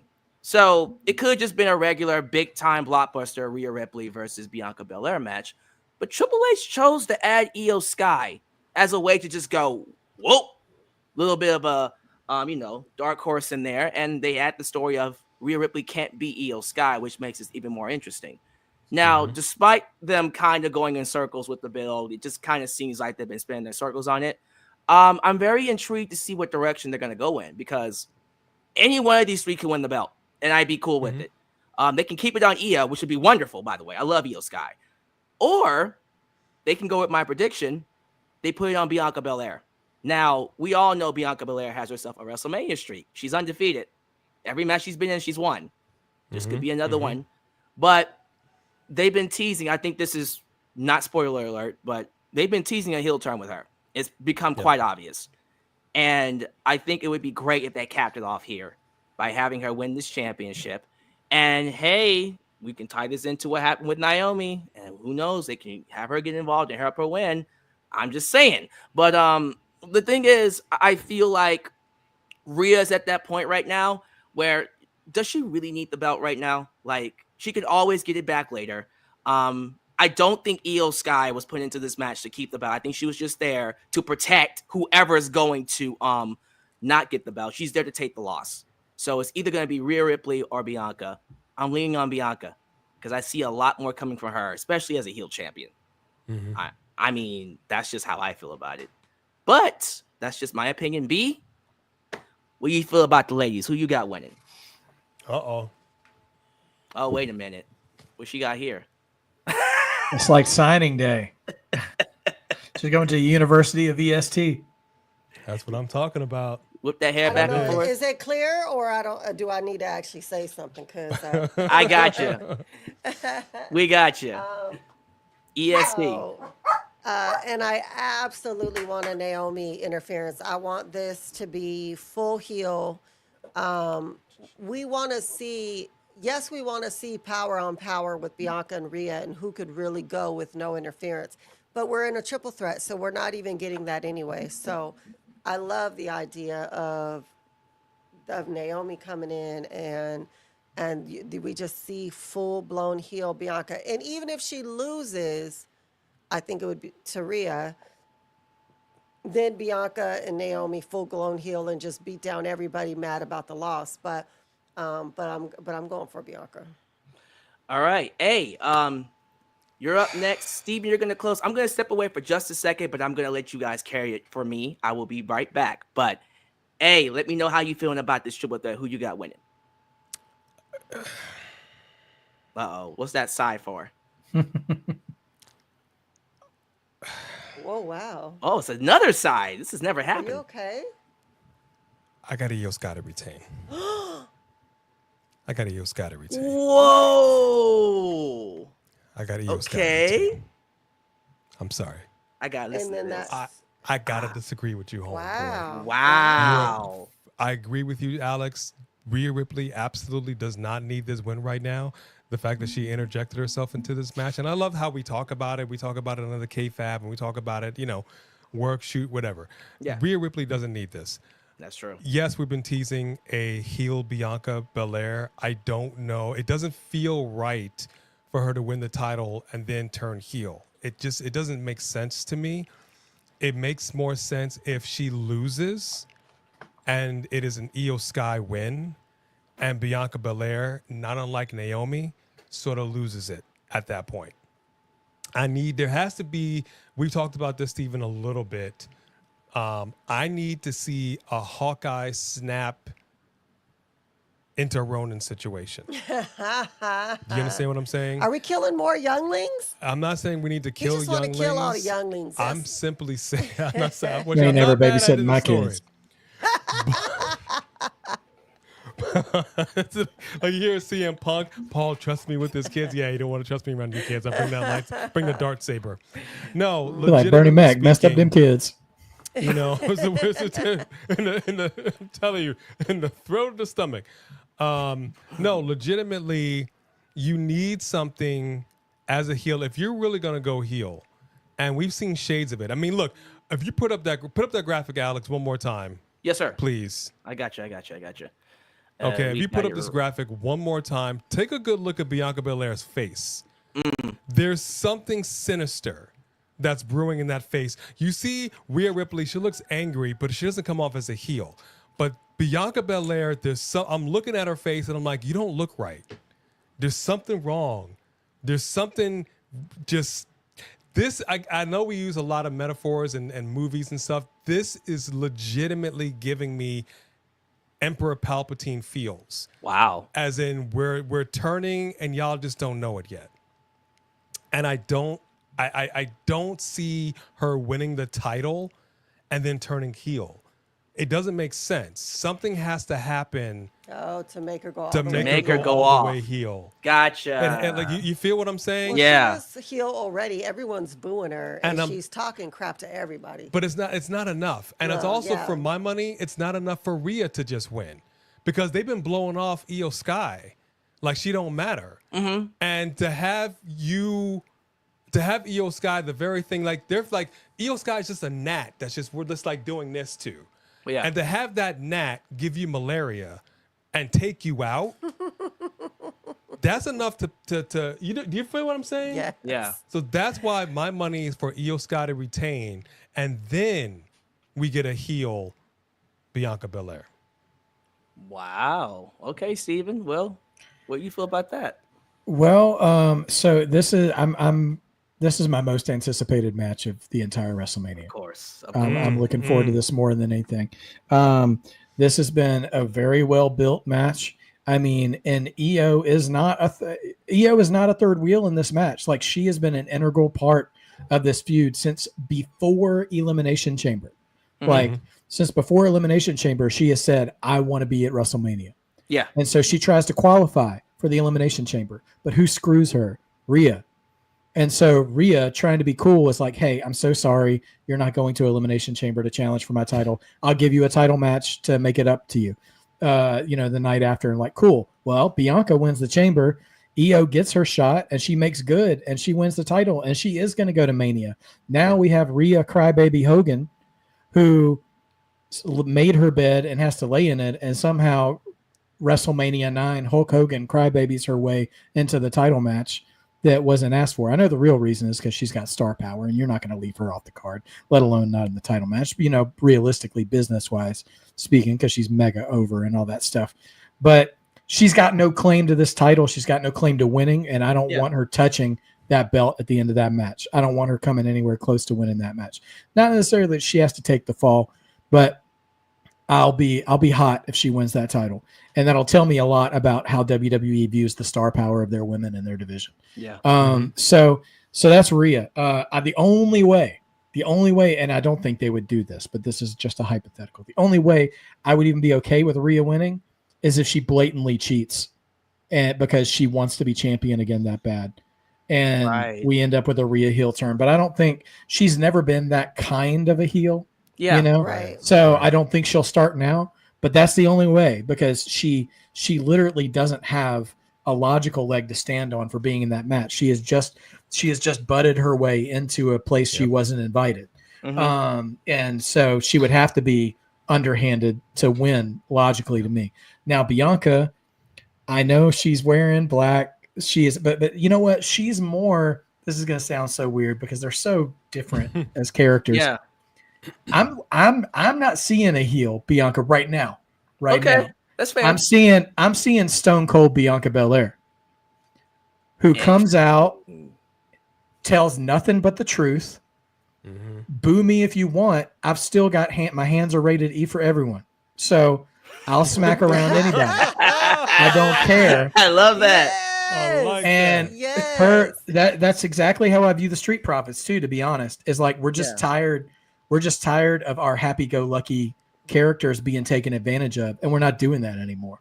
Like, we're here to win gold, and we're here about that business, we're here about that bag. So Bianca is, until we may or may not find out that she was in cahoots with Naomi behind Jade's attack. That's the thing I'm still waiting to see if we get that I did it for the Rock Triple H footage, and see if we still, because we haven't really closed that door yet on Bianca. Right. But right now she's just a truth teller who's got an attitude that is deserved on anybody she puts it on. And last but not least, Io, she is literally being overlooked right in our faces every single week. They're literally trying to push her out of the match, and she's a champion, and she's got Rhea's number. So I think the finish of this match will be very telling as to whether or not they're booking for star power, booking for storytelling power, or somewhere in between.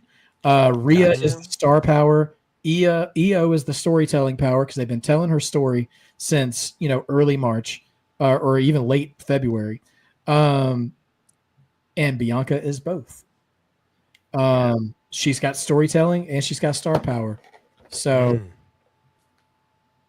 for me, it's ST. And I wasn't planning on this fantasy booking until we were about halfway through the show, which I alluded to earlier. Wow. But go ahead and build towards Bianca holding one belt and Naomi holding the other. And then we find out. There it is, ladies and gentlemen.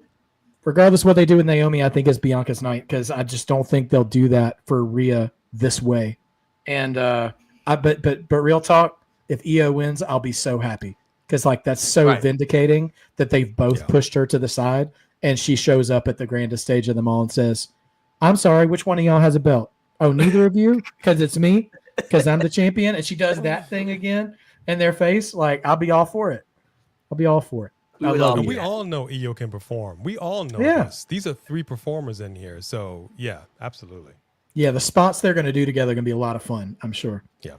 Well, speaking of Io, Corpse with the $5 super chat, he says, Io's destiny is to give birth to the offspring of Corpse. So I will console her after she loses. Wow. Well, okay then. Well, I'm sure good to have goals in life. Right. All right. All right, Corp. Good, And we'll see where that one goes, Corp. All right. We're going into the main event. Let me just say 420 people are watching us, and they've been consistently staying with us throughout the stream. Thank you all. 420? Is that because WrestleMania is on 420, or are y'all trying to tell us? I think the answer is yes. Yeah. If you know what I mean. The rotation. Don't mess up the rotation now. Once again, please subscribe to A&B Combos Wrestling Edition. Of course, Smart Bar Wrestling. Both of their links are below in the description box. Let's get to this main event, the big time blockbuster match for the year. For the first time ever, heel John Cena will take on the American Nightmare, Cody Rhodes, for the WWE Championship. One wants to ruin wrestling. The other wants to save wrestling. Will we get an appearance from Dwayne "The Rock" Johnson? Will we hear the glass shatter? These are thoughts that I have in my head, but I'm going to save that for my predictions. We're going to kick things off with you, Steven. This is the big one. So John Cena has his final year. This is it. Once John Cena hits December, he is gone. So what do we do here? Is this when we give the belt and we let him ruin wrestling? Oh, he's cracking the fingers. Or is this just one of those, psych? He was just here to lose to Cody, and he will continue to run. How are we feeling about this main event? All right. This is the first paragraph I wrote in prepping for this show, so we'll see how we go. All right, yeah. So I said this at the beginning of the show. This match was sold to us on the hype of Rock wanting Cody's soul and getting Cena's instead with this ultra-viral heel turn. Rock and Cena lit a fuse of anticipation for WrestleMania, and then they just walked away. Yeah. And now we have a whole host of fans saying, oh, you know what? The vibe, the build-up just isn't the same this year. Yeah, because the people who built all that hype last year, who stuck around to make that hype hit a fever pitch, just walked away like they were throwing popcorn in the microwave. We have not seen Rock since March the 1st. We've only gotten 3 promos from Cena. Again, I said Rock has plugged New Japan more than he's plugged WrestleMania. We've gotten 3 promos from Cena, which have been they're different. I think there's a level of anticipation built for what it was going to be like for Cena to turn heel, and now we got what we got. And some of it's good. I think the one that he did, the very last promo, was the best one. Yeah, that he and Cody did. That was the only segment that brought me to the fever pitch that I wanted. And we still have one more appearance from him. Right. He's supposed to be on SmackDown, so I don't want to completely short sell him. But I saw all this, Cena should have turned heel. And then like he finally does, right? And everybody's like, yes, I've been waiting for this moment. And it's treating Cena's heel turn like a moment and not like a story thread. Yes. And so I see the exact same the exact same hysteria. That's not really the word I wanted to use. I can't think of a much milder one. The same anticipation for Cena winning number 17 at Mania, as if it's a done deal. It has to happen. And you can't just turn him heel and not have him win number 17 at Mania. And I'm like, I think it's very short-sighted to think Cena wins 17 right here. Wow. Because we begged for a Cena heel turn, and what did we get? 3 promos. You want a Cena world champion? We've already talked about Logan Paul. Do you think he's going to show up every single week? We already know he has a finite number of appearances left on his deal. I personally, and this is where, we're free to disagree, and I'm not going to tell you I'm better than you or anything, because I'm not MJF. I think the story in Cena's goodbye works better with him chasing the title as a babyface who's past his prime and has to outthink. He has to work smarter, not harder, right? To work his way into a title. As a title, if he's going to break the records, I think for John Cena, it should be a title he should earn, not a title he should steal. But we still don't really know, and we still really don't know what, if any, motivations Cena had for aligning with The Rock in the first place, because he already earned the title match before he turned heel. Yeah. Rock didn't help him win that match. Yep. He's just something he did. And so his disdain for also his disdain for the fans has nothing to do with The Rock. Like, that's all Cena talking from Cena. Which, honestly, he's dug deep in his bag for some of those shots he's taken at the fans. And I respect that because, history, nostalgia, all that stuff. I appreciate them going all the way back to the "you can't wrestle" chants to all that stuff. And, like, he's got some vindicated lines. I'm not saying he never should have turned heel. But the thing is, I think if Cena does win, he'll get a pop from a certain segment of the WWE universe who will almost immediately regret it when they realize that we're not getting some kind of reign of terror where we see heel Cena cooking somebody every week. That's not going to happen if he wins. He's going to Brock Lesnar that title if he wins. He said he was going to do that too. And he will. He's not going to take pictures of the title in his fridge and stuff, and come back a month later. We get no guarantees of how much Cena we get from here on out, and we definitely are not getting much more Rock.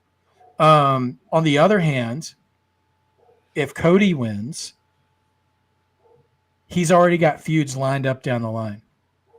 If Drew wins that street fight, tell me you don't want to see Cody and Drew go at it for the title. Right. We've already seen the promo battles with CM Punk. If CM Punk wins that triple threat match, tell me you don't want to see Cody and Punk with Paul Heyman. Going for that, or even with Seth, revisiting Seth Rollins if Seth Rollins has Paul Heyman with it.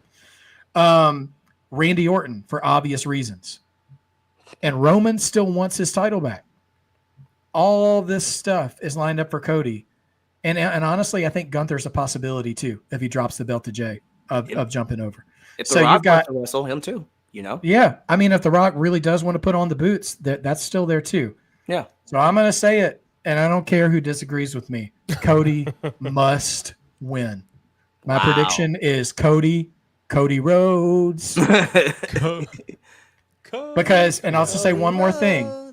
For all the fantasy booking everyone's doing about a champion Cena revisiting his hall of his rogues gallery of opponents, CM Punk, Randy Orton, all that stuff. Tell me you wouldn't be hyped for that match even if the belt wasn't involved. Wow. Now tell me all those feuds I just listed off for Cody, how better they are with a belt. How much more do you care about him with a belt? I think the belt makes for stronger storytelling staying with Cody right now. I'm not saying never for Cena on 17. I think we get it later in the year. Hey, they still got plenty of time. He's not lying about that. Well, B, I'm going to you next. This is a big one. Does Cody lose the belt here? He's had it for a year. I mean, again, this is John Cena's final WrestleMania. What do you do here? I mean, they did all this to bring in The Rock and to, do this huge heel turn and go violent and bloody and take it, Janetti style. And, it's his last WrestleMania. And Cody has had it for a year. And the fans thought he was mid within a week and started turning. And, not the fans in the arena, the internet fans mostly. But even a lot of fans, just in general are like, okay, we were like, okay, this is kind of boring. Like, give us something. Yeah. And then he's a company guy. He'll do what he's asked to do. And at the end of the day, are they not going to give John Cena his 17 on the biggest stage of their all? I'm going to say, no, they're not. I absolutely agree with Steven. They are not going to give it to him on the grandest stage of it all. Nobody. I thought I was alone here. Okay. No, absolutely not. He doesn't deserve it. He hasn't put the time in.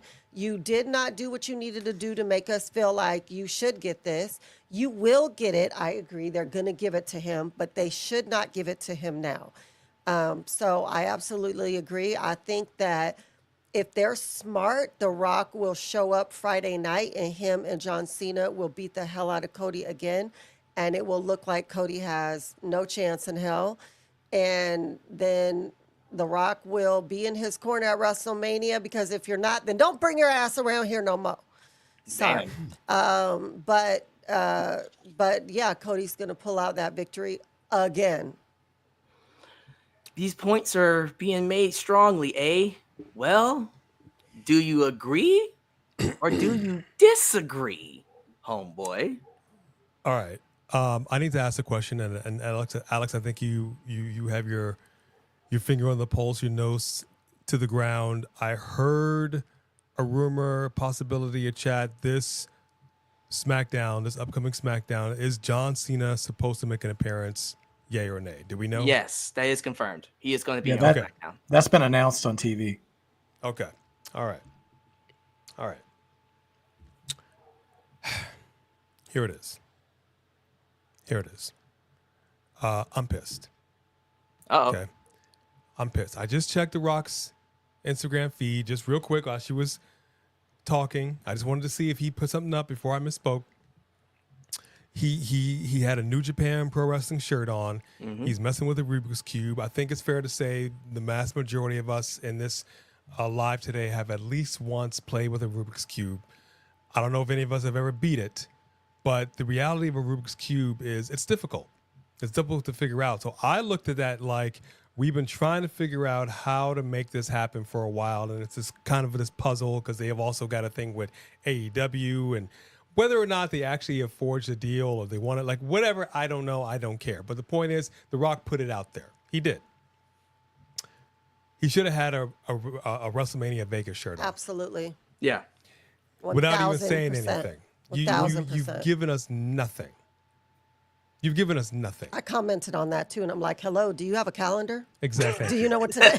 do you need me to tell you the date? You know, it's coming up, bro. Like seriously, you've given us nothing. And Steven said it. You lit the fuse. You walked away, and you don't even have the decency to walk away in slow motion as everything's exploding behind you. You know what I mean? Right. You just bounced. So I don't know what to expect going into this WrestleMania match. I don't. Mm-hmm. I know that whatever happens on SmackDown will be very telling. So I honestly am really on the fence about my choice for this. Okay. Because if this is just a straight match with the two of these guys doing whatever they're doing, we still have had no legitimate explanation for why Cena aligned with The Rock. Like I said, he did this, and then Cena just went Universal Soldier on us. Like, well, it like could all be of a the sudden. Hollywood thing. You know what I mean? Be. But my point is this. I need something more because you teased it, you interjected yourself, and you've given us nothing for a month and a half. And I don't know what's going to happen. Is The Rock going to show up as a surprise on SmackDown? I don't know. Is The Rock going to show up for this matchup on night 2? I don't know. I honestly am telling you all right now, I do not know who's going to win this match. Wow. Because I can see all the possibilities. I can see John Cena winning 17. I can see him not winning 17 at Mania. Cody's got some feuds. But let's be honest. What Cody did, having all the belts out there, I thought was great. It was great to see all the championship belts. But he did it because he had you had to do this. Like, let's give a history lesson on the WWE Championship because you've got nothing else to do but to cut a promo. We can't keep hearing the same old shtick from you week after week. We can't. We just can't. So you had to do something different. It was cool. But and in your mind, it's like it felt like The Rock coming out on NXT the night after Raw premiered on Netflix, and we were there, live in the audience. He had nothing of any substance to say. He didn't. But at least he was there. I mean, hello, Vegas. You could drive. You live up the street from us, Rock. Hello. So I honestly, I will have to reserve what I think is going to happen till after I see SmackDown. I honestly have no idea who's going to win this match right now. I really don't. Wow. So you're abstaining from a prediction. I got no prediction right now. You got nothing. I got nothing. I got no prediction because Does John Cena deserve to win? John deserve. There's precedence for champions being part-timers. There's precedence. I would have much preferred if you insisted on announcing your retirement, cool. I would have much preferred the dates never have been brought public. Yes. We should never have known how many dates you have booked with the WWE. Yeah. Because that makes it takes a lot out of what is being done for this year. We're almost halfway through the year. And I have issues with all of this. I have no qualms about John Cena being a part-time champion. We clearly already know he's not going to hold it for any appreciable amount of time. And I'm okay with that. It's just how we get there. And it's how we get it off of him. There's so many different stories that have been told with a lot of different people. And there's so many threads to pull on as to how things can go. And I like that possibilities of just, it's endless. It really is. But also at the same time, I don't know what we're doing. So I don't have an answer. You know, it's interesting. Wow. That would usually be considered a good thing because a lot of times we as smart wrestling fans, we always see what's coming, right? And that takes away the fun. Right. So it's good to have a match or a feud that you have to watch to see what's going to happen. And that kind of gets me excited here. And I see where all you are coming from. And trust me, this is a safe space for wrestling fans. And I mean that for a reason. You can have your opinions. That being said, 3 Diglets, and I agree. Ric Flair can't hold the record because his relationship with the company has been toxic. John Cena is best for history, best for the business. He's a big star. WWE wants to be associated with the biggest guys. Now that they are bigger than ever themselves. Well, Ric Flair is toxic. I mean, he's a toxic dude. Have you seen him when he opens his mouth? 3 Diglets is right, and that John needs to be the one to take the record because he's so straight-laced and company guy. You know, John Cena, the man. Yeah. But also, like, historically, WWE has been a babyface champion. It's funny to say the word territory in this day and age. They're a monopoly, basically. But, like, so we're dealing with a major historic moment here of breaking the record of all-time world champion. Yeah. And that's something they're going to want to replay as all-time champion. It's going to be a part of a video. It's going to be part of video packages. It's going to be part of WrestleMania packages. Right. And we ain't seen Yokozuna taking the belt off Bret Hart in WrestleMania packages. We ain't seen Triple H winning that stupid fatal 4-way with a McMahon in every corner on WrestleMania packages. When heels go over at the end, that doesn't live forever. in WWE history. And that's momentary stuff. Right. So when Cena does break that record, it's going to be something they're going to want to own and show to death, I think, whenever it comes to Cena. Because when Cena gets inducted into the Hall of Fame, yeah, they might show him kicking Cody in the gonads, but I don't think they're going to show a heel Cena breaking the all-time world title record. If we're putting a cap on both his career and the world title record, that is as babyface a moment as babyface can be. And I just think it comes later. I mean, and honestly, I'm not entirely certain that Cena turning heel was the first choice. I'm just propagating here and giving unsubstantiated rumors right now. So let me just clear that out and just say no evidence and nothing. But it's clear Rock is on multiple times being like, shut up and enjoy the ride, knowing that there's no tracks right around the corner on this ride. And who's to say they had a plan for Cody going into Mania? And then Rock was like, actually, I'm going to do Hobbs and Shaw Part 2 sometime this summer or whatever. Actually, no, he's doing a Scorsese film. So, I mean, bro, congratulations. Yeah. That's fantastic. And I'm actually super happy for him in that, because that's next level stuff for a guy who had a pineapple haircut in Survivor Series 96. I am super proud of him for that, but he flexes his power and then isn't around to see it play out. And so it leaves them having to pivot. And I'm curious if Cena was a pivot. Right. I don't know. I don't know that, but maybe. Interesting. Corpsier says with the $20 super chat, by the way, one of the world champions will lose. The question will be, is either Gunther or Cody Rhodes. And if you was to ask these guys, it would be Gunther. Let me just go ahead and just close the book on this. Please do. Sorry, y'all. This is John Cena's to win. Point blank. That's the story that they're telling. And yes, he will be a part-time champion. It's not going to be pleasant. I do see John Cena having, at best, maybe 4 matches with that belt.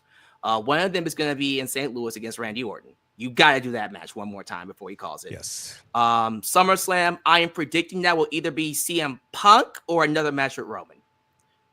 He'll do one match somewhere between then and Survivor Series, and then Survivor Series is when he drops the belt, probably back to Cody, or someone else. Who knows? This is something I truly believe. This was a John Cena call. I think he said to himself, if this is it, if I am going to retire, this is the end of my career. I got nothing else left to do. I've already had my main events. I've already had my babyface wins. I'm already in the Hall of Fame. If I'm going to break the record, Ric Flair's record, it needs to be as a heel. I think that was his call.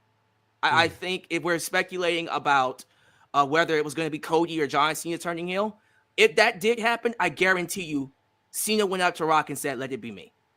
Let Cody be the babyface. And that would have been the right call because, listen, I've been calling for Cody to turn heel since he won the belt last year. I said, he's not going to be babyface for long. Oh, gee, or God, was I wrong. And I'm happy I was wrong on that because he is way too over to even think about going heel. And I think Cody still got a lot more legs left in him. Imagine after having the biggest babyface win probably ever at a WrestleMania, arguably ever, the very next year, we get a screw job, a monster screw job. John Cena, the guy that people once loved, will become the one people hate when The Rock comes in and helps them. And it is going to be unfair. It is going to be fucked up. And you're going to hate them for it. And you're going to love Cody enough to want to see him get his redemption arc. And I think this is more extending Cody's babyface run, but also it's the John Cena request. It feels like the kind of run that John Cena would want to go out on. Because, yeah, sure, we would love John Cena to have the storybook ending of he lost all these matches for how many days? 3,000-something days? How many years is that? And then we would want him to get that one last run as a babyface, right? I'm sorry, y'all, but that John Cena is done. It's been done. He's made the decision that I'm going to put someone over on my way out, which is as old school could be. You're not going to find a better old school wrestler. people forget John Cena grew up in wrestling during the early 2000s. This is the last of a dying breed. And so when he says that, he said that in his promo against, I forgot which promo it was with Cody Rhodes, but he mentioned that I am the last of a dying breed. I am like the legit last WWE champion that actually respects the business, and it will die with me. I believe he means that. And so I do believe there's a sense of step up to my level while I'm here. Get with it. If you don't come with it, I am going to bury you for real.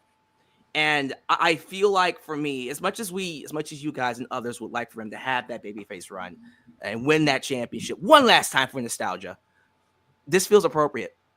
People forget these 15 years that John Cena has been on top. Most of them, he was hated. Sorry. Yeah. You think he retires as a heel? 100%. I do too, and I do not want to see a babyface Cena. Remember when we did the podcast, I specifically said, what the hell did you come back for to retire to be the same babyface Cena that are half boo and half like and really ain't even that good in the ring? Exactly. I want to see this aggressive heel Cena. I want him to use his acting chops and his ability to really make everybody hate him and talk crap. And even the kid in the audience that had his shirt on, he's talk crap to that kid. Yeah. Like, dang, you know what I mean? That's some Sasha Banks stuff when she used to, tease the kids who are crying in the audience. And I think that he's taking this performance seriously when he's here. And I think he does retire as heel. Do I think it's at WrestleMania? Not necessarily, but I wouldn't be mad at it necessarily, except for that like we all said, where are you? Like, what are you really doing? Like, and I don't want just another same promo again if he shows up on Friday. I want you to say something different, do something different, be something different. We need some variety up in here. Right. I just think it begs the question, and then what? Because if Cena gets his title, he gets what he wants. He's Thanos in Infinity War. He wins. He goes and he sits in his little cottage in West Newbury, Massachusetts, and stares at the sunset, and the credits roll. Why does he have any motivation to come back out and prove himself to anybody else? Because at that point, he's the GOAT. Is somebody really going to get under his skin to bring him back out? Like, does he have anything else to prove at that point? And I'm sure it's wrestling. They'll find a way. But I don't know. Like, Cena. Cena has motivation right now, and if he gets it in April, what drives him for the rest of the year as the villain? Yeah. Right, I got you. Yeah, from a story point. I guess for me, just to answer that, it just kind of feels like this is like the dying grasp of the legend who knows his time is up, and he knows his extinction burst is coming. He knows that his time is almost up, so he's gonna do whatever he can to hang on to it before it's over with. So from that perspective, there's a story there. If that's the story they tell, and they better tell that story. I think they could bring in, not physically because he needs to take care of himself, but I think they could bring Triple H on camera. I was half expecting Triple H to have the Undertaker spot last year at WrestleMania and be like, "No, Rock, this is my company, not yours." Right. But I could see Triple H or someone of that level just being like, if you're our world champion, you're going to defend that title. So Raw and maybe even sub PLEs, will be situations where it's like the main event or this match will determine who challenges Cena, like it forces Cena contractually to come to the next show to defend the title. Money in the Bank is still going to happen. Is that something that somebody will win and be like, I challenge John, I'm cashing this in, I'm challenging John Cena at SummerSlam. Pack your bags, John. I'll see you in New Jersey, Right. I guess there are ways, but I guess from Cena's motivation, I feel like he's going to have to be like the dragon hoarding the treasure. Like he's going to have to be lured out of the cave. Yeah. Somehow, because I don't think once he is victorious, if I'm him, I'm like, cool. I said I was going to go home with this belt. Bye. And be gone, and I'm gone later. You gotta force me to show up. I don't really have to anymore. I'll just wait the rest of my contract out. Peace. All right, I think I made a decision, but I want to ask real quick, Steven. So you don't feel that Cena's going to win the title? You don't feel he's going to win the match at Mania? You feel like he will get the title later on in the year? Did we get to December and he's a champion? Yeah. Does he literally retire as champion? Realistically, I don't know, but if you go to Marks by Wrestling, I did a video where I fantasy booked John Cena's 2025, and it is going terribly right now, in terms of reality. But it's still it's a fun thought exercise. That's the word I keep adopting on my channel. It's a thought exercise. And one thing I did say was, he retires as champion, and people who have big feelings about Saudi Arabia won't like this, but I would say Cena retires as champion and they crown a new champion at the Royal Rumble. The winner of the Rumble is the new champion. Wow. Yeah. That's a big deal. I'm a big mark for title on the line in the Royal Rumble, though. I mean, and that brings it full circle to Flair again, too, I mean, not propping him up, but like that is kind of a all-time world champion kind of thing. I'm not mad at anything that anybody said here. I think everybody's got some good points, but ultimately, I will say this much. I think John Cena said he hasn't won a singles match since, I think he said 2018. 2018. Something like that. Babyface Cena wasn't getting any wins. Nope. Babyface Cena came in here and just, got the pop, and we got the crowd hot and all the other business, and we got, whatever. It gets to a point where I no longer cared about seeing Cena. It wasn't enough. It wasn't enough for you to be a loser for these many years. It was just, it wasn't enough. And when you have a match with somebody, you can cook them on the mic, but then when you are beat by that person, why do I care what you say on the mic? If you're constantly getting beat up, it's like somebody that comes out and jackjaws, then they go to the ring and they get beat up. Like I know it happens and I hate to see it, but what I'm saying is, it's like the Street Profits. The good guys were not getting gold. Right. We kept saying for the longest time, when are they going to put gold around these boys' waist? And it just was not happening. It took them getting to this point for them to finally get some championship gold back around that waist. And I feel the same way for John Cena. It finally took him getting to this point for him to get some championship gold around this waist. And I said it earlier in this live, and I've said it before, and I'm going to say it one more again. You cannot have somebody do a significant turn in your character for no good reason. It goes nowhere. Just to put Cody Rhodes over. Exactly. Right. There has, and Hogan said it best, there's nothing quite like redemption. And I think we're fast forwarding through Hogan, because Hogan, he felt a type of way about turning heel, but he knew it was the right thing to do, ultimately. But then he went back to the red and the yellow and the, whatever. And he said there's nothing like redemption. And I think they're fast tracking this NWO thing with him. He's blackbearding it right now. And by the end of the year, he'll be back to the red and the yellow and the training and the prayers and all that stuff. I think he retires a face, but I think he's going to win gold as a heel. There it is. There you go. Wow. There you go. Cena wins at WrestleMania. That's crazy. One question for you, there. So the last time Cena was on TV, he ate a Crossroads. It's the only physicality we've had between him and Cody since the kick to the Kenyikis. And we had, but we are supposed to see John on Friday before Mania. So do you think Cody catches a beatdown from Cena? And if so, do you think that being the lasting image before their match, Cody loses again? I hope we don't. I actually hope we do not see a Cena beatdown of Cody Rhodes. I really don't. I wouldn't mind them getting physical, but I don't think that Cena wants to get physical. I think he wants to save it.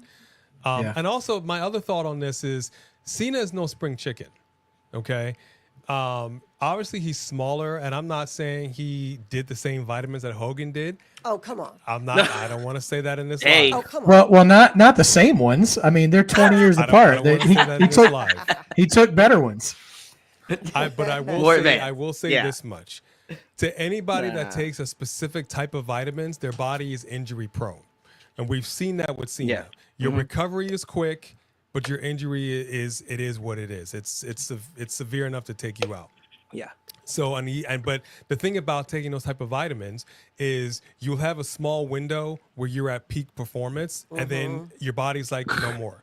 Yeah. Your performance, it's physically done. It's no more. Cena cannot perform at the level that he used to. My fear is just like with The Rock. What if something happens? Yeah, that's what I was thinking. Both of them are not about to risk whatever they're doing in Hollywood for this match. I'll come in, but you cannot hurt me. You know, I cannot. I got to film. yeah. What if something Yep. happens? And keep it into this, just the wrestling side of it. If the goal is to have Cena be champion, what if he does get injured? What if he goes into this match at Mania and the goal is not for him to be champion, and then he comes out injured, and he's out? That would be unfortunate. Yeah.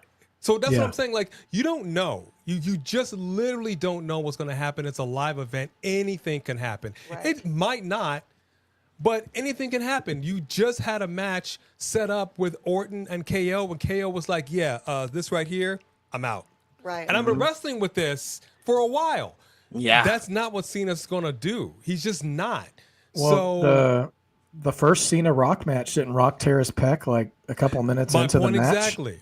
Yeah, because Rock's like, I'm back, and then he got hurt, and then he was like, I'm not back anymore. I tore. He tore. Yeah. I retired. He tore the quad off the bone. He tore like these are not the LFG youngsters. Okay, the fact that they can still go is awesome to some degree, but you also have to keep in mind, like Cena, we want to keep you healthy, and you know Triple H and Cena had that conversation. Even The Rock, we want to keep you healthy.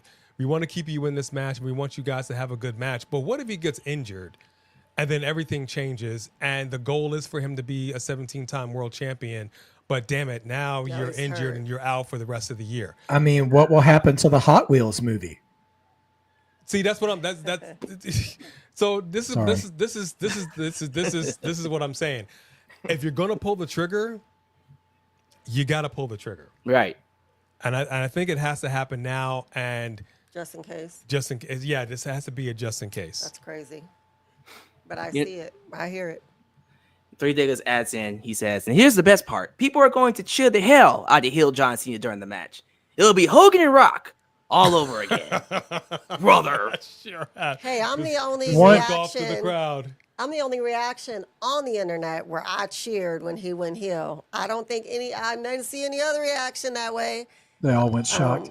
I'll say this, at least for crowds doing that. I remember the year of the Kofi Mania WrestleMania.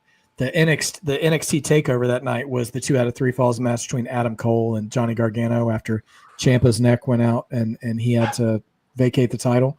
Yeah. That crowd was like 95% Adam Cole at the beginning of that match. Mm-hmm. And by the end of that match, that crowd was 100% Johnny Gargano. Yep. Which is still one of my favorite viewing experiences as a fan. Also, I have a really strong place in my heart for DIY because they got me back into loving wrestling, and their hug at the end with Ciampa wearing the neck brace made me cry and all this stuff because it was real, but not at the same time. So Yeah. I mean, I do think we'll see that there's always a bit of smarkishness in WrestleMania crowds. That I'm sure that will cheer Cena to a degree. So if Cena is as old school as we're saying that he is, he's got work to do in that match to drop those fans and get them behind Cody. Yeah. And I think they can do it. I mean, they can't have a super long match, I don't think, but I think they can turn the crowd and get them behind Cody before the finish.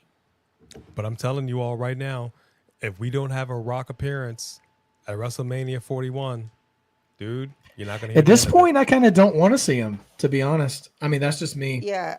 We'll I see. mean, Yeah, we don't know about The Rock, man. I don't know, man. I don't think he knows. His schedule is all over the place. That's the scary thing. Three Diglett says, I don't like this triple threat because Rhea Hogan isn't going to take the pin when Bianca wins, but Io winning would make me cry for real. Same here. Tears of joy. Same here. Tears of joy. Yeah, I'm I'm with you on that one. Squirt them. Oh, and by the way, if Charlotte doesn't win, if the plan is for Tiffany to go over, Charlotte better not cry. You know how she do that outside of the ring? Just you better not do that, Charlotte. She needs to go cry in the car. Is that what you're trying to say? Charlotte is so broken right now. She's gonna cry no matter what happens. She's just cut the camera for 3 tears anyway. Flares cry. That's what they do. Yeah, that is true. Bradley Xavier. Cena already turned heel in 2011 when he beat Rey Mysterio for the world title. Don't remind me. Yes. That was horrible. I hate that so much. Oh goodness. Not even champion for a whole episode of Raw. That's some 1998 Sting stuff right there. Let's not talk about that. That was a sore spot. Thank you for bringing that up. Man, they've done Ray so dirty for how big he is, but that man still is diligent and he still comes around to help them. Ladies and gentlemen, this has been one of the best podcasts that you will ever see with 4 of the best personalities. And Corp CA writes it best. $5. Steven, A and B, Alex, thank you all for all that you bring to wrestling fans. I wish I had you when I was a kid. You bring out the Peter Pan in me. Oh, you're welcome. Well, Corp CA, we're all Peter Pans up in here. We have each other now. So yes. let's live in that joy together now, man. Mm-hmm. Ladies and gentlemen, this has been a great breakdown prediction show with, again, 3 great personalities. You seriously should go check them all out. They will be involved throughout WrestleMania week, Raw, NXT, of course, WrestleMania. And I'm hoping that A and B can at least do a review of the show afterwards. I don't know how you guys are going to do that since you're going to be there. Live. You guys will probably work that out, right, with your audience. But somehow. so I'm gonna, before we wrap it up, I'm gonna go through each one of them, and I'm gonna see where their scores are at in terms of their excitement going into the week of WrestleMania. Yes. 1 out of 10, 10 being the highest. I'll start with you, B. After talking about it, where's your excitement level for WrestleMania? I mean, did it change? I'm excited. No, I'm excited to actually go. If we do go, I'm excited not only to go and see the matches that we are excited about, but I am excited. I love going around and where you see wrestling fans everywhere. Mm-hmm. That's just cool. It's so, you know what I mean? It's far and few that you just run into each other on the street, you know? So when it's a Vegas thing like WrestleMania and there's just everyone's wearing WWE gear everywhere and everyone's like, what's going on? I love that. There's something magical about that when you're in Vegas for a big show. So the fact that we may be going now, that excitement is starting to build for me. But I still feel a little bit like the excitement has changed a little. Like, y'all seen the movie Blended? Mm-hmm. And Drew Barrymore went up on that thing and it was going and she's like, oh, this is so good. And then they ran out of gas. Oh. And then she's like, well, wait a minute. What do I do now? I don't feel like that. Like, wait, the gas ran out. Let me see if I could run. Mm-hmm. I don't know. You know what I mean? So 6.5. 6 out of 10? Oh, 6.5. 6.5. I give it a 6. You know what? I'm gonna get The Rock and Cena out of my mind. I think that I'm just mad at them. I'm gonna give it a 7 because the card does look good. Yeah, on paper, it'll probably like over deliver despite the hype. That's interesting. Yes. 7. A, how we feeling about the excitement? I'm gonna give it a 7. I'm gonna tell you what it feels like for me right now. This feels like Bobby Lashley winning the Andre the Giant Memorial Battle Royal just cause. We don't have you slated for anything, so we're giving you a consolation prize. Cool. Like you just threw in some people to wrestle. Everybody did their part. There was nothing wrong with the Battle Royal. The right man won it. He held it up, and I mean, like that's how I feel. Like it was everything on paper, everything delivered. But it wasn't like... No, because all of us actually wanted Bobby Lashley to be... I know. Right, you know, it was like you slighted us, so yeah, we're happy for him, but that's my point. He left for a reason. On paper, it's like, okay, you've got the makings of a good Battle Royal, but the reality of it is you're doing it because, you know what I mean? And it's a bit of a letdown. So, yeah, on paper, these are some good matches. These are good cards. I think the matches themselves are going to deliver, no doubt about it. But in reality, I'll be honest with you. We were on the fence about this. We were not in agreement. I actually did not want to go to Vegas live. I was not feeling WrestleMania like that, and that kind of sucks. You know what I mean? So it was a bit of a disappointment to see how this card is stacked up, but the feels weren't there. It's crazy that WrestleMania 3 was 87, Yeah. right? Yeah. Steven, 87. Then I'm watching a match from 1987, and just in those few seconds, I got those. The goosebumps. I don't have that. No. And Yeah. that's ultimately what I'm trying to say this entire prediction show is this is something that should be given the goosebumps. This is something Right. that should be like, yes, I cannot wait. I'm excited. Let's hit the road. I'm not there. Right. I'm not there. And that is the shame of it. So I'm hoping that this is a underwhelming feel, over-deliver performance, and I come out of it night 1 and night 2 going, damn, this was a banger after banger after banger. I could not breathe. I'm hoping for that feel. So I'm giving it a 7. Fair enough. Where you at, Steven? Well, if they're doing 7s, I'm gonna go 8. I'm thinking more. I'm thinking more about the matches that I am looking forward to, and not thinking about as much about the matches that I'm disappointed in the build. Fair. Because there's both, and as you guys were talking, I just scrolled down the list of matches, and I'd say 7 or 8 out of 13. I'm like, yeah, I want to see that match. You know, Yeah. I think the biggest criticism I have for Mania this year is WWE as an entity oversold us on Cody Cena and has underdelivered Wow. on that as a feud. So far, again, everything I'm talking about right now is in the context of anticipation. When we get there, when the bell rings, when the story continues, who knows what they're going to throw out there, and it could be amazing. But all we've gotten is promo battles, and those were fun moments. I said one of those 3 promos really got me going. The others, I was like, okay, interesting. And again, Rock set this all up, and we haven't seen him, and we haven't even gotten an Instagram post from him. And so that is a big drag on my anticipation, is how that's the main event. That is the A story. And yet it just feels like it's constantly simmering in the crock pot, and like we're not actually, it's just on the warm setting. It's not even Right. There you go. Right. It's like it's in there later if you want something after halftime. And it's just kind of like But Io, Rhea, and Bianca, come on, give me 2 plates of that. The Intercontinental title match, let me do that. I've been waiting. Gunther and Jey is my dessert. I've been waiting for this slice of cake to show up and like give me that moment. Give me that Cheesecake Factory, and I'll yeet all the way home.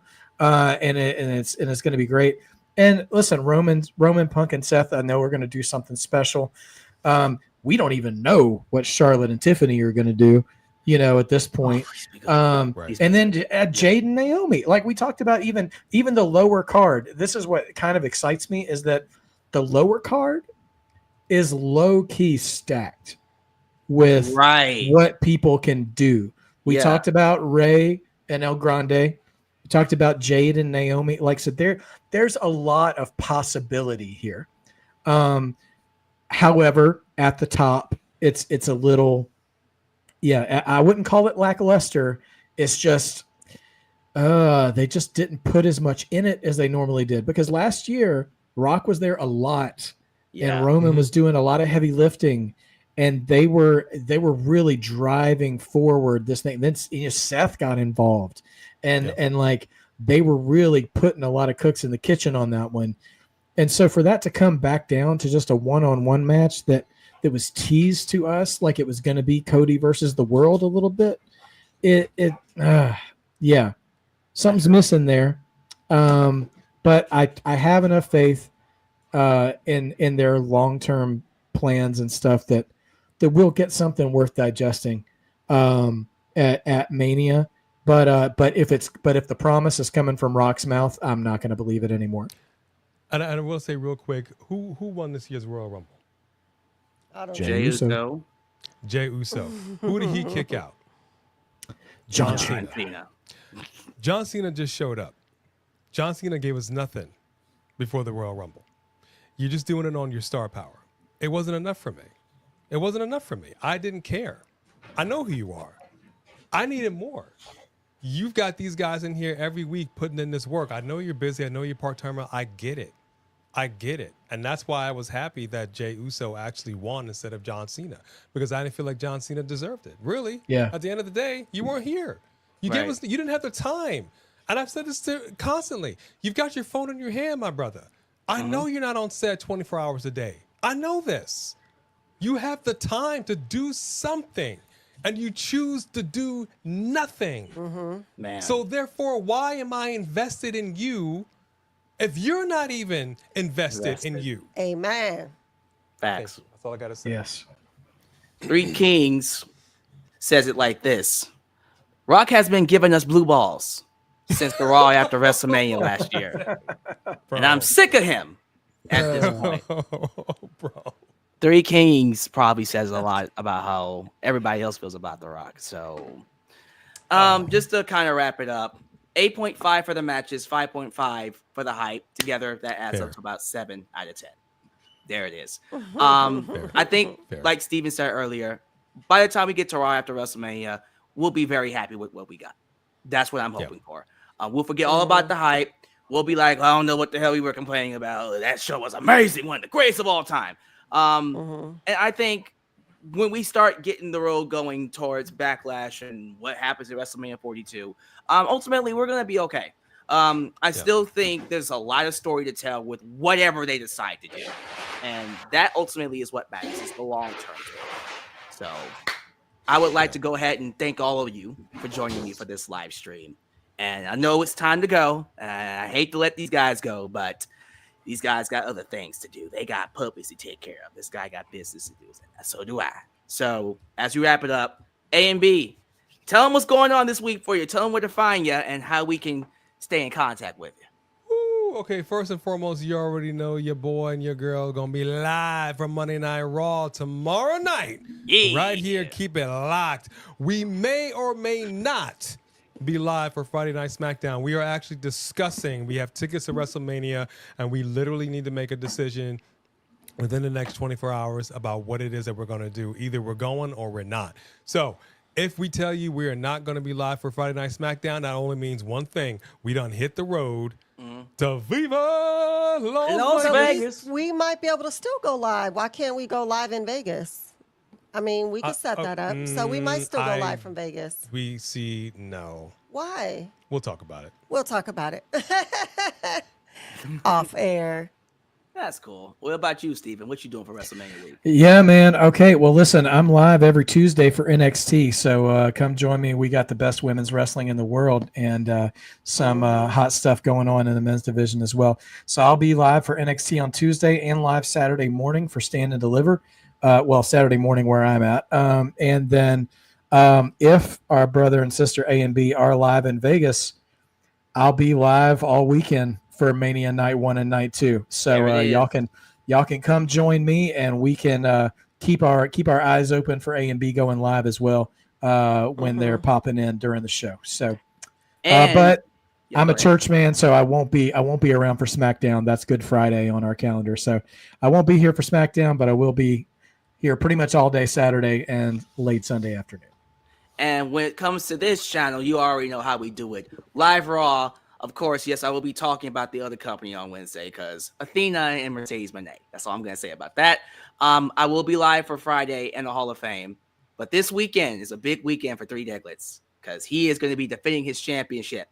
And he's going to be against some big heavy hitters. He says Mania is going to be lit. I'm excited. I can't wait. A and B have tons of fun. Lots of fun at Mania. You're part of history. Peace out, guys. By the way, nickname my Franklin Torres and Corp CA.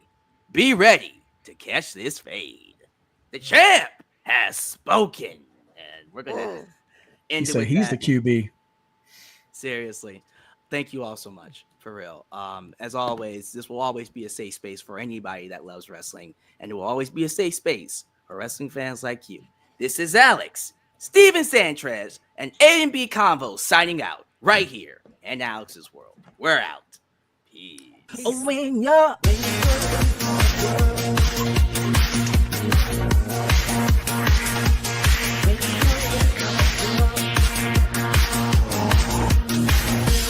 when you're